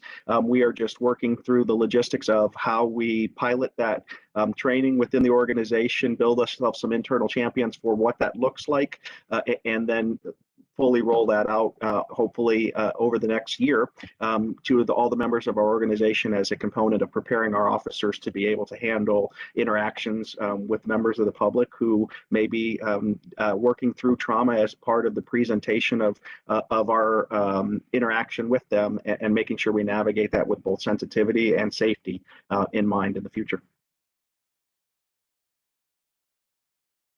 Thank you. And there's that good terminology, trauma-informed care.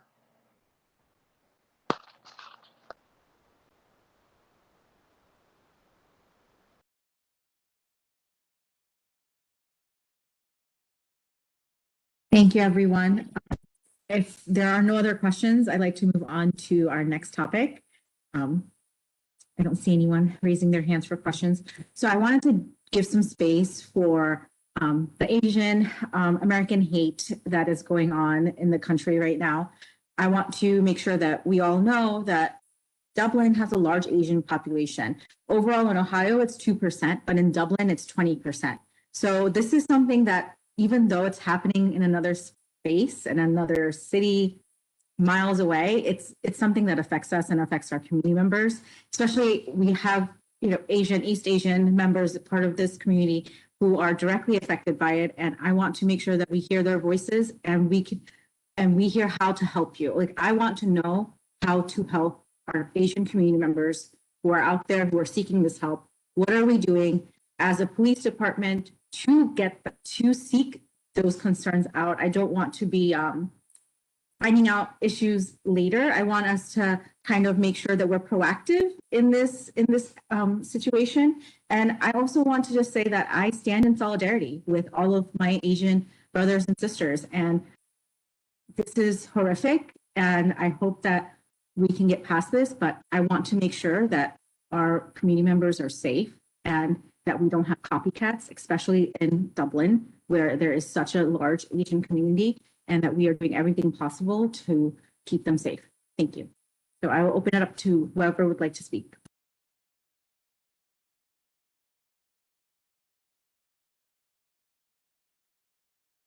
Judge, can I go real quick for a comment?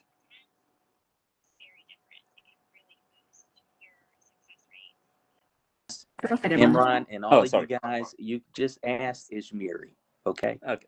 Thank you, Edmary. Thank you, Edmary, for bringing this, recent affairs into our discussion. And you're right that there's a very large, Asian community all over Ohio, especially the Asian American Commerce Group, which is one of the most vibrant and dynamic group that caters to about 30 different Asian countries, population that calls Ohio as home. So I agree that there has to be some visibility, because things may happen like thousands of miles away, but they do impact because people do have families and extended friendships and social circles in all parts of the world, and we are living in a very technically connected world, where distance is just a number. So yeah, things that happen in other parts of the world and other parts of the country definitely impact like our community's health here locally as well. So it's important that we do discuss. We may not have all the answers on the call, but definitely having it on a list of items to address to as this committee, and work with the law enforcement and show our solidarity with everyone that calls Dublin as home will be very important. So I definitely look forward to those action plans that we can come out with the discussion today. So.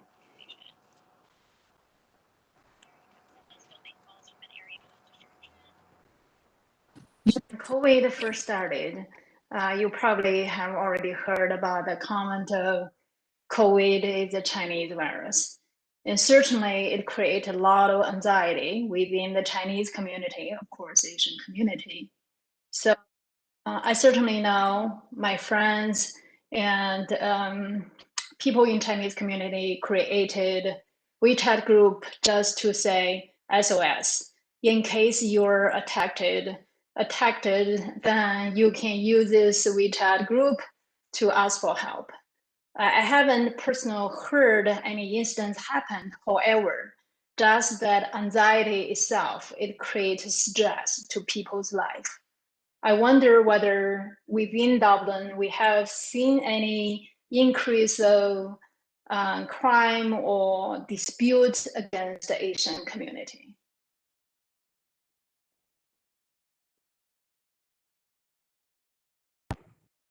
If I can jump in, I want to make sure I respond to Yenling, even if there are others. I want to continue the conversation. And thank you, Ajmeri, for opening the floor for us to have this important conversation. I did ask our crime analyst to take a look to see if we had any increased reports, and we did not have much, even in calls for service, and let alone reports that were filed with us. But I think the importance of this conversation is, as we've talked about before, when there are incidents that have occurred around the country that are high profile, and in particular, I mean, the horrific crimes that occurred and homicides that occurred in Atlanta, that I think it's important for us to take the time collectively together to talk about how those unconscionable atrocities can trigger the past trauma and pain that Asian Americans and members of our community have experienced in their life.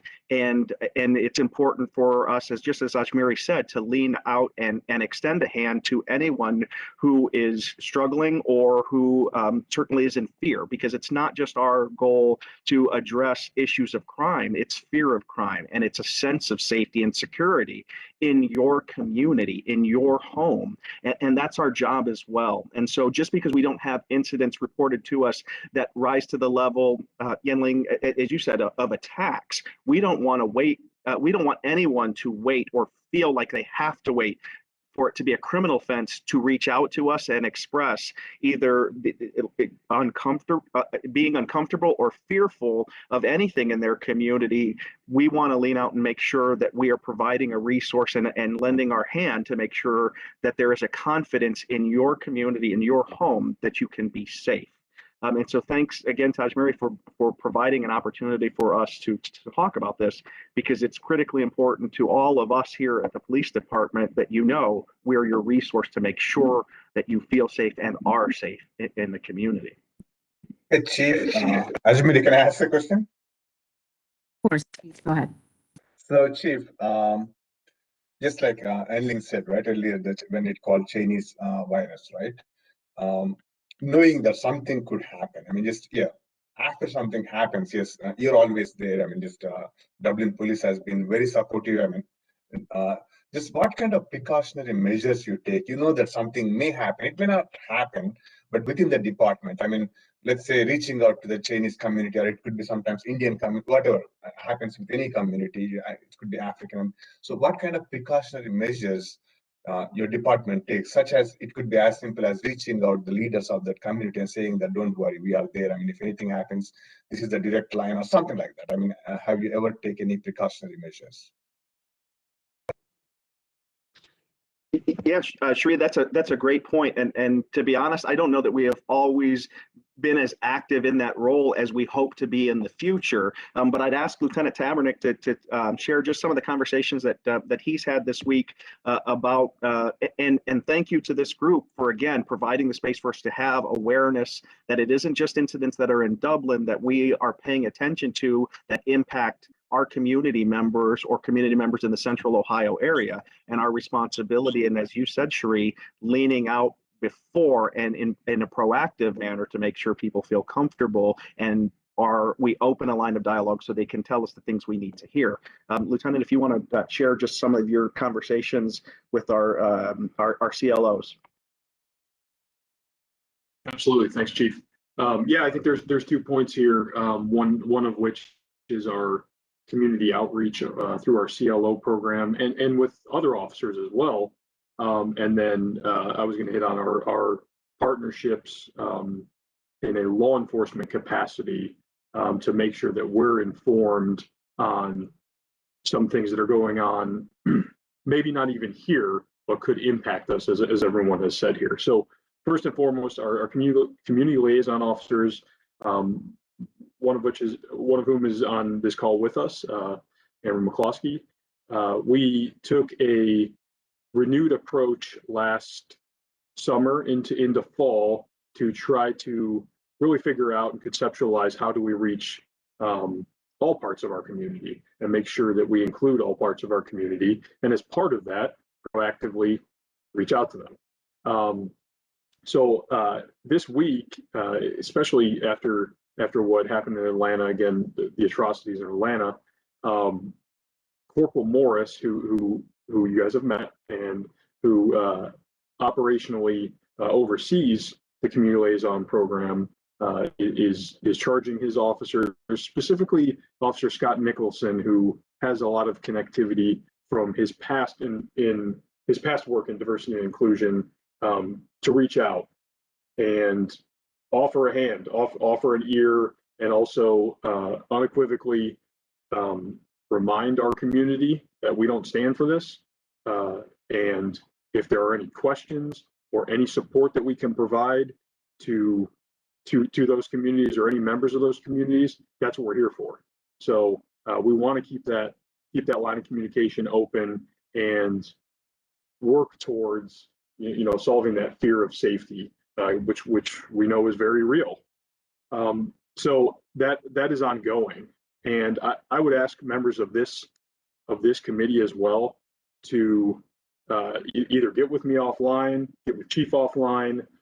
If you have recommendations on enhanced outreach, if you have questions, we are more than willing to continue to partner and build those relationships, not only in response to something, but in preparation for something else that may happen. The second piece here, we talked about this a little bit with the incident that happened with the Michigan governor several months ago. We have really good connectivity to our friends at the FBI, and in this case specifically at the Columbus branch of the FBI Public Corruption and Civil Rights Task Force. And I actually spoke to the agent that we have most connectivity with. I actually spoke to him today in preparation for this meeting, and also to see what type of resources they can provide to this group and to our community. And so he offered several things, which obviously his direct phone number, which we will get to you in an email after this meeting, and please share that as well. He offered to share that. Please have anyone who's concerned call him directly, and he can answer whatever it is that they need. And then also, we will share a few pamphlets that are hate crime related that the FBI disseminates. We will share those with you via email after this meeting as well. And again, disseminate those as you see fit. The wider, the better, so that we can get the message out. I will also say, feel free to call our friends at the FBI, but if there is an emergency, call 911.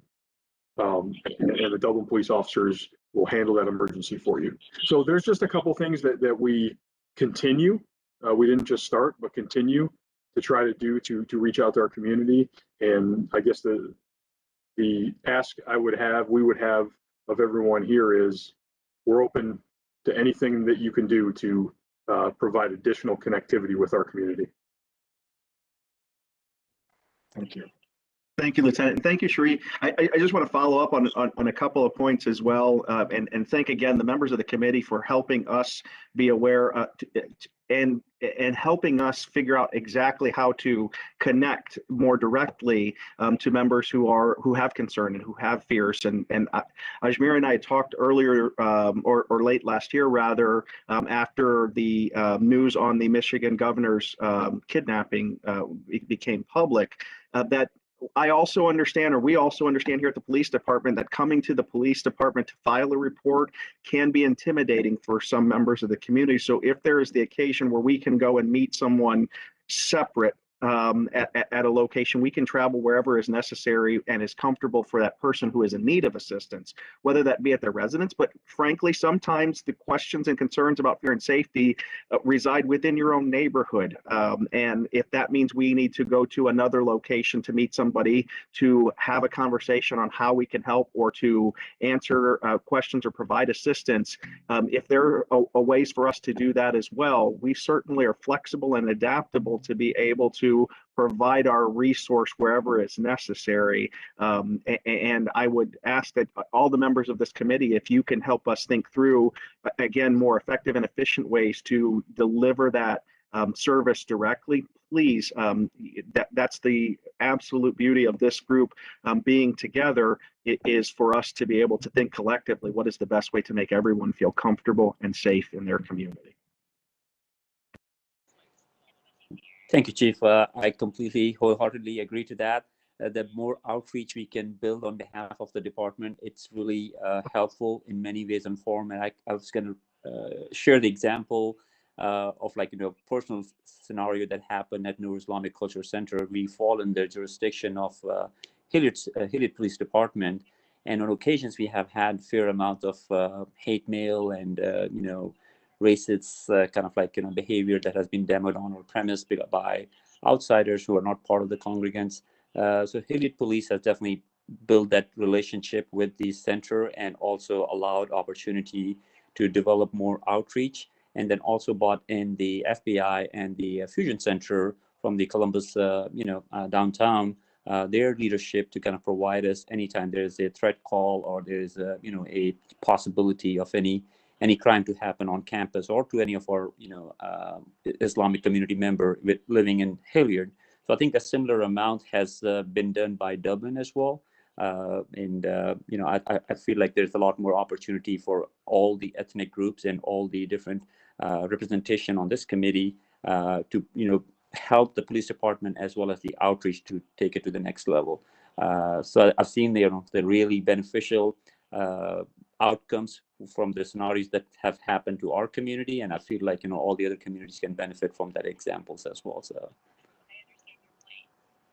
and also one comment I'll make, which I think helped to understand and bridge the gap. I think I've been working with the chiefs and just kind of council members, everyone. I mean, just kind of introducing them, because one thing is one incident, right? I mean, if we have any community event, I mean, just kind of within the gatherings or something, let the chief or just a couple of people from the police department, it could be social gathering, it could be like group. I'm just kind of, there are a lot of organizations, right? Within Indian organization, there are 20 of them. So just kind of, if there is any event or something, let the pull a couple of few people, invite the few people from police department, let them interact. That way, just is there any fear that in end of the day, it's understanding each other is the best way to together in the same room and learning about the culture and everything, that will open up. And it also not one side, but both ends. It will, they need, because people need to expose. I mean, I'm sure like maybe chief and lieutenant can talk. I mean, we met multiple times and multiple even other thing is I have an advantage because we are having the PFS fund for the that's helped us introduce more fundraising events and all this stuff. But there are a lot of, if you can think of bringing the community together and meeting with the police, it doesn't need to be a separate event, but some event it's already happening, and inviting the couple of people from police and let them hear, and just as part of couple of hours, let them enjoy if there is any drinks, that's fine. They won't drink anyway. If food. Anyway, just I think that helped. I think the chief can make a comment, but I think that helped them enormously. People losing up and talking to the police and just kind of. I'll stop here. Thank you, Doctor. Sal, go ahead. Thank you, Ajmeri. I want to start by thanking every member of Dublin PD that's here, because I do know, after talking to numerous people in this community, that they do feel much safer here in Dublin to be a part of the Asian community. So I definitely want to recognize that, and I want you to know that. Having said that, of course, this was a terrible event. But you know what shocked me more than anything, for me, unfortunately, was the fact that I wasn't necessarily shocked that it happened. In our community, certainly we talk and we exchange opinions, thoughts. I can't say that a whole lot of people are that surprised that it happened, right? Over that last year or even more of inflammatory language being used by people that are in very public offices, public positions who know better. And this United States that, you know, many of us came to be a part of, you know, being so divided at the moment, none of us is all that surprised that it happened. So when I realized that, you know, I wasn't even outraged. I was just sad and disappointed that this is how we find our country. And I think there's a lot of us in our community that feels that way. I do know of multiple people that have changed their pattern of living, where they go, how they spend their time, including my own wife. She has expressed her discomfort of being in certain parts of town and have chosen to limit her interactions or limit her destinations to where she feels comfortable. And this is where I would say again, thanks to Dublin Police Department and just the city makeup overall, she is comfortable in Dublin. But can't say much outside of that, and that's just not my wife, right? She is just one of many.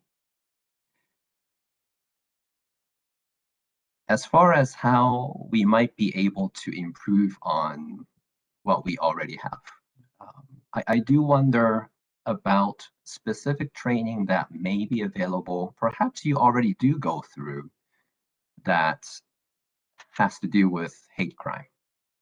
Chief, you talked about the fact that there really hasn't been an uptick within the city that's been reported. I have to guess, to not your fault or anybody else's fault in the police department, my guess is that this is a type of crime that is vastly underreported. And just because you're not picking it up, it does not mean that it's not happening. And I do know of multiple incidents where racial slurs were muttered or screamed at, and where people have just had to leave as opposed to try to confront. So those are all unfortunate things that happen. I do wonder, you know, what, if any, training may make a difference, both to deal with, but perhaps before you can even deal with it, to identify and perhaps encourage the type of reporting that Lieutenant Tabernick just talked about. Because I think a lot of people tend to just walk away and perhaps forget that it happened and deal with the stress on their own. And I would also think that there are a lot of things that happen that don't even raise to the level of a crime. I mean, something like an aggressive verbal confrontation is probably not a crime, right? But that does directly affect people's sense of safety and security, which is what we were just talking about. So I'm not sure if there is a great solution to all of that, but I did want to mention those as thoughts that are going through my head, as well as things that I do here. At the end of the day, we're very blessed in Dublin. I think we do know that. And I do thank all of you for what you do. And I suppose if there's one more thing I can add, since I forgot to talk about this a little earlier, messaging is important. I think I'm blessed because I, as a part of this committee, hear and know how much people care. I know because I hear how much it matters to you. But the rest of the community of color, the Asian community, they may not hear any of that. And I know that we talked a little bit about messaging, and I know that you have a liaison that is very well connected. I would also think public messaging in a very official capacity is also important. So to the extent that we can do that, I would highly encourage it. And if you have already done so and I just have missed it, I do apologize and thank you in advance. Esau, thank you for sharing and sharing so personally. And before I say anything else, I want you to know, and I want your wife to know, that that breaks my heart to hear that anyone feels like they have to alter their life in response to fear or concern over their own safety. And that's why I'm so glad that this group comes together so we can think through what are the best ways for us to make sure that our future does not include that for anyone. And as much as we can continue to talk, again, I am just appreciative of your help and support. And thank you for the kind words about your feelings of safety here in Dublin. You make some fantastic points about not just your ability to feel comfortable because of the conversations you're having, but also public messaging. And to that point, that is a conversation that Rebecca Myers and I had today specifically, and I want to give credit to this group for raising our awareness and understanding of the power that just messaging and responding to incidents that affect our community, even when they're not in our community. The responsibility we have that it's not just crime we are trying to address, but fear and safety and security that we want to be aware of and make progress in as well. And so we've talked about how do we put together messaging that helps us reach those who are impacted, again, triggered by that pain and trauma of past events that aren't what occurred in Atlanta, but are very real and painful for them right now as members of our community. And we talked today about the opportunity that WeChat might be able to help us connect to members of our community. So thank you, Yen Ling, for again reminding us that that is an excellent resource for us to be able to communicate.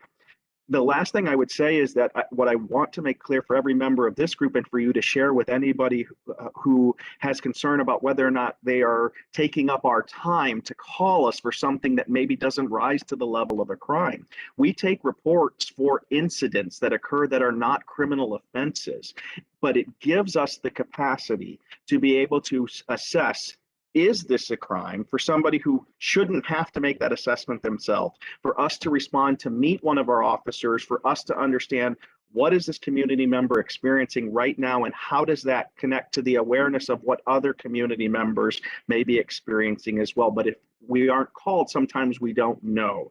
And even when we take those reports, and one of the incidents that we forwarded to our resource at the FBI last year was an exchange that occurred at a gym where somebody felt like it was, and it clearly was out of bounds. It clearly was aggressive and egregious. It didn't rise to the level of menacing or a criminal offense, but we still forwarded that information to our resource so that we could, again, gain an understanding ourselves, but also share that information with the resources that help support us at a federal level. As it relates to training, we actually had that special agent come into one of our staff meetings early or late last year in October and provide us, well, actually it was virtual at the time, but provide us some training so we had a better awareness of what the thresholds are for reporting hate crimes, so that we know and we are capturing as our supervisors as that second level of reporting when they approve a report, making sure they look at it with that second set of eyes, that those that should be indicated as a potential hate crime are marked as such, and then reaching out to that resource to make sure we are getting an education and reporting that information. But the important piece I want everyone to take away is that it doesn't cost anything in our time to be able to respond and assess and make that community member feel safe. So as much as we can continue to communicate that through this group to a larger community in Dublin, or frankly, even on the occasions where we hear reports that it's not our jurisdiction, but it's close enough it impacts, there are businesses that have received threatening messages and continual hate. And we have reached out through our community liaisons and individually as officers at this agency to make sure, even though you're not in our jurisdiction, you are close enough and connected to our community and are part of what we want to make sure we know it feels safe. Because those restaurants and those businesses that service community members from Dublin, even if they're not in our jurisdiction, they're part of this ecosystem that helps Dublin run. We're all connected. And so I just want to make sure that I emphasize, please pass along, call us so that we can have that conversation and we can be a resource, not just for crimes, but for safety and security as well. Thank you, Isa. Your personal story really touched my heart. I mean, I just like the chief, I was in tears hearing about your wife changing her lifestyle and, you know, changing where she goes. And that's another thing I want to make sure that the department knows is that these crimes and these hateful messages, they are usually targeted towards women. And, you know, it's really disheartening to have so many women being targeted and killed, especially on a Women's History Month and when we're supposed to be celebrating women. But we have 6 women who died because of this. But just the awareness that women are much more vulnerable to these types of crimes, whether it's Asian women, whether it's Muslim women who wear hijab, or just they're much more identifiable. And for some reason, they're targeted. I know I have my own theory on what reason it is, but I'm not going to share it today. I just want you guys to kind of make sure that you're aware of that. And that's how you're maybe figure out a way to target women as well and use the women in your department to reach out to them. Because I know, and I'm come from a traditional background too, we feel more safe with women. So if a woman were to reach out to me, I would feel much more safer telling her how I felt. And if I did want to share those feelings of not being safe, it would happen with a woman. So that might be something that you might want to consider, Chief.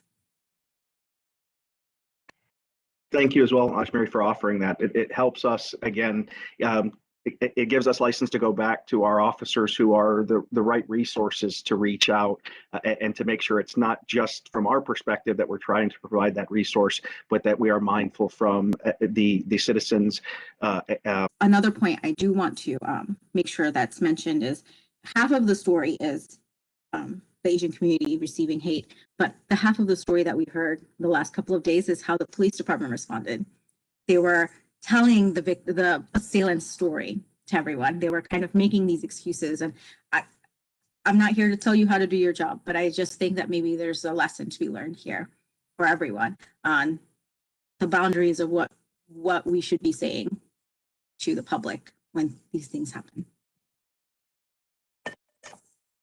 No, Ashmary, thank you again for saying it out loud too. I mean, I don't, and again, as we've had conversation in the past, I don't want anybody to think that just because the incidents don't happen in Dublin, they aren't on our minds and they don't help inform how we respond to our community and how we provide protection and safety. And that's a conversation that, you know, as soon as I came in today, you know, Lieutenant Tabernick and I had today, and I spent time with Rebecca Myers and we talked about, you know, and I did a lot of reading of you know, very powerful articles that were written by Asian American females, giving their perspective on how the events impacted them over the last few days, and also some very, as you said, some very powerful pieces for us to remember and consider as we relay information in the aftermath of an incident that occurs in our community, being mindful of how that messaging occurs as well. And you know, one of the articles that I read yesterday really highlighting the consideration that there was a sort of humanization in the story of the suspect involved in the offenses, and there wasn't a lot of information about the victims. And while from our perspective, there is a certain sort of timeline sometimes as information progresses. It's also being mindful and careful in the relay of information that it does have impact and resonance beyond simply responding to the media request. And so thank you for saying it out loud, because that's something that, I think as much as we can learn from other incidents and events and hope to never have to apply the lessons at all, it always helps us prepare better when we're able to talk out loud and honestly like we're doing now. So thank you again.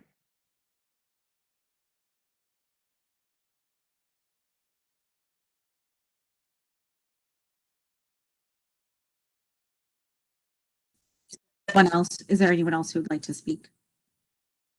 Then I think we can move on to the next, if there's anything else on the agenda. Don't believe there is, just to check.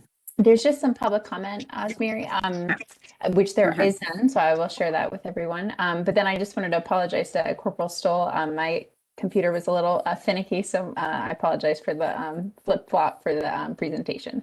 But then I'll make sure to follow up with all the items that we've talked about, from Lieutenant Tabernick to just some the good story from the essay from Paul Burks's daughter. So I'll make sure everyone gets all of those little details. Thank you. Then I will hand it over to the judge. Okay. So do we have any public commentary that you need to go over with us, Rebecca? No, we don't have any. Okay, great. A few things that I want to say. More than anything, thank you to everybody for the conversation. It was not only informative, but educational, and certainly is another example of the degree to which we are beginning to feel comfortable enough with each other to share information and experiences that help us build the bridges that we want to build in our Dublin community. So very appreciative for the conversation tonight. Very appreciative for the department continuing to lean in. And Rebecca, I definitely am happy that you are here, because I know that you are involved in efforts to try and help, particularly on the messaging issue that Esau raised. So, I'm just happy that we're all not only on the line, but working toward common goals, or common ground. That was the terminology from earlier. Though that said, anything else for the good of the order? If not, Chief, any final words that you want to offer before I entertain a motion to adjourn? Judge, I just want to thank everybody again for a very productive meeting, a very full meeting. But I can't thank you enough for coming together with us monthly, and look forward to the future conversations we'll have as well. Very good. I thought we were going to do better in terms of our time. So it's not me, but I do think that the conversation is rich, and I cannot imagine that our communities are not appreciative of what we're trying to do. Can I have a motion to adjourn for the evening? I move to adjourn. Thank you, Ajmiri. And is there a second? I second. Thank you, Imran. Tonight's meeting of the CAC is officially adjourned. You all stay safe and be well. Good night. Have a good night, everyone. Thanks. Thank you, everyone. Good night.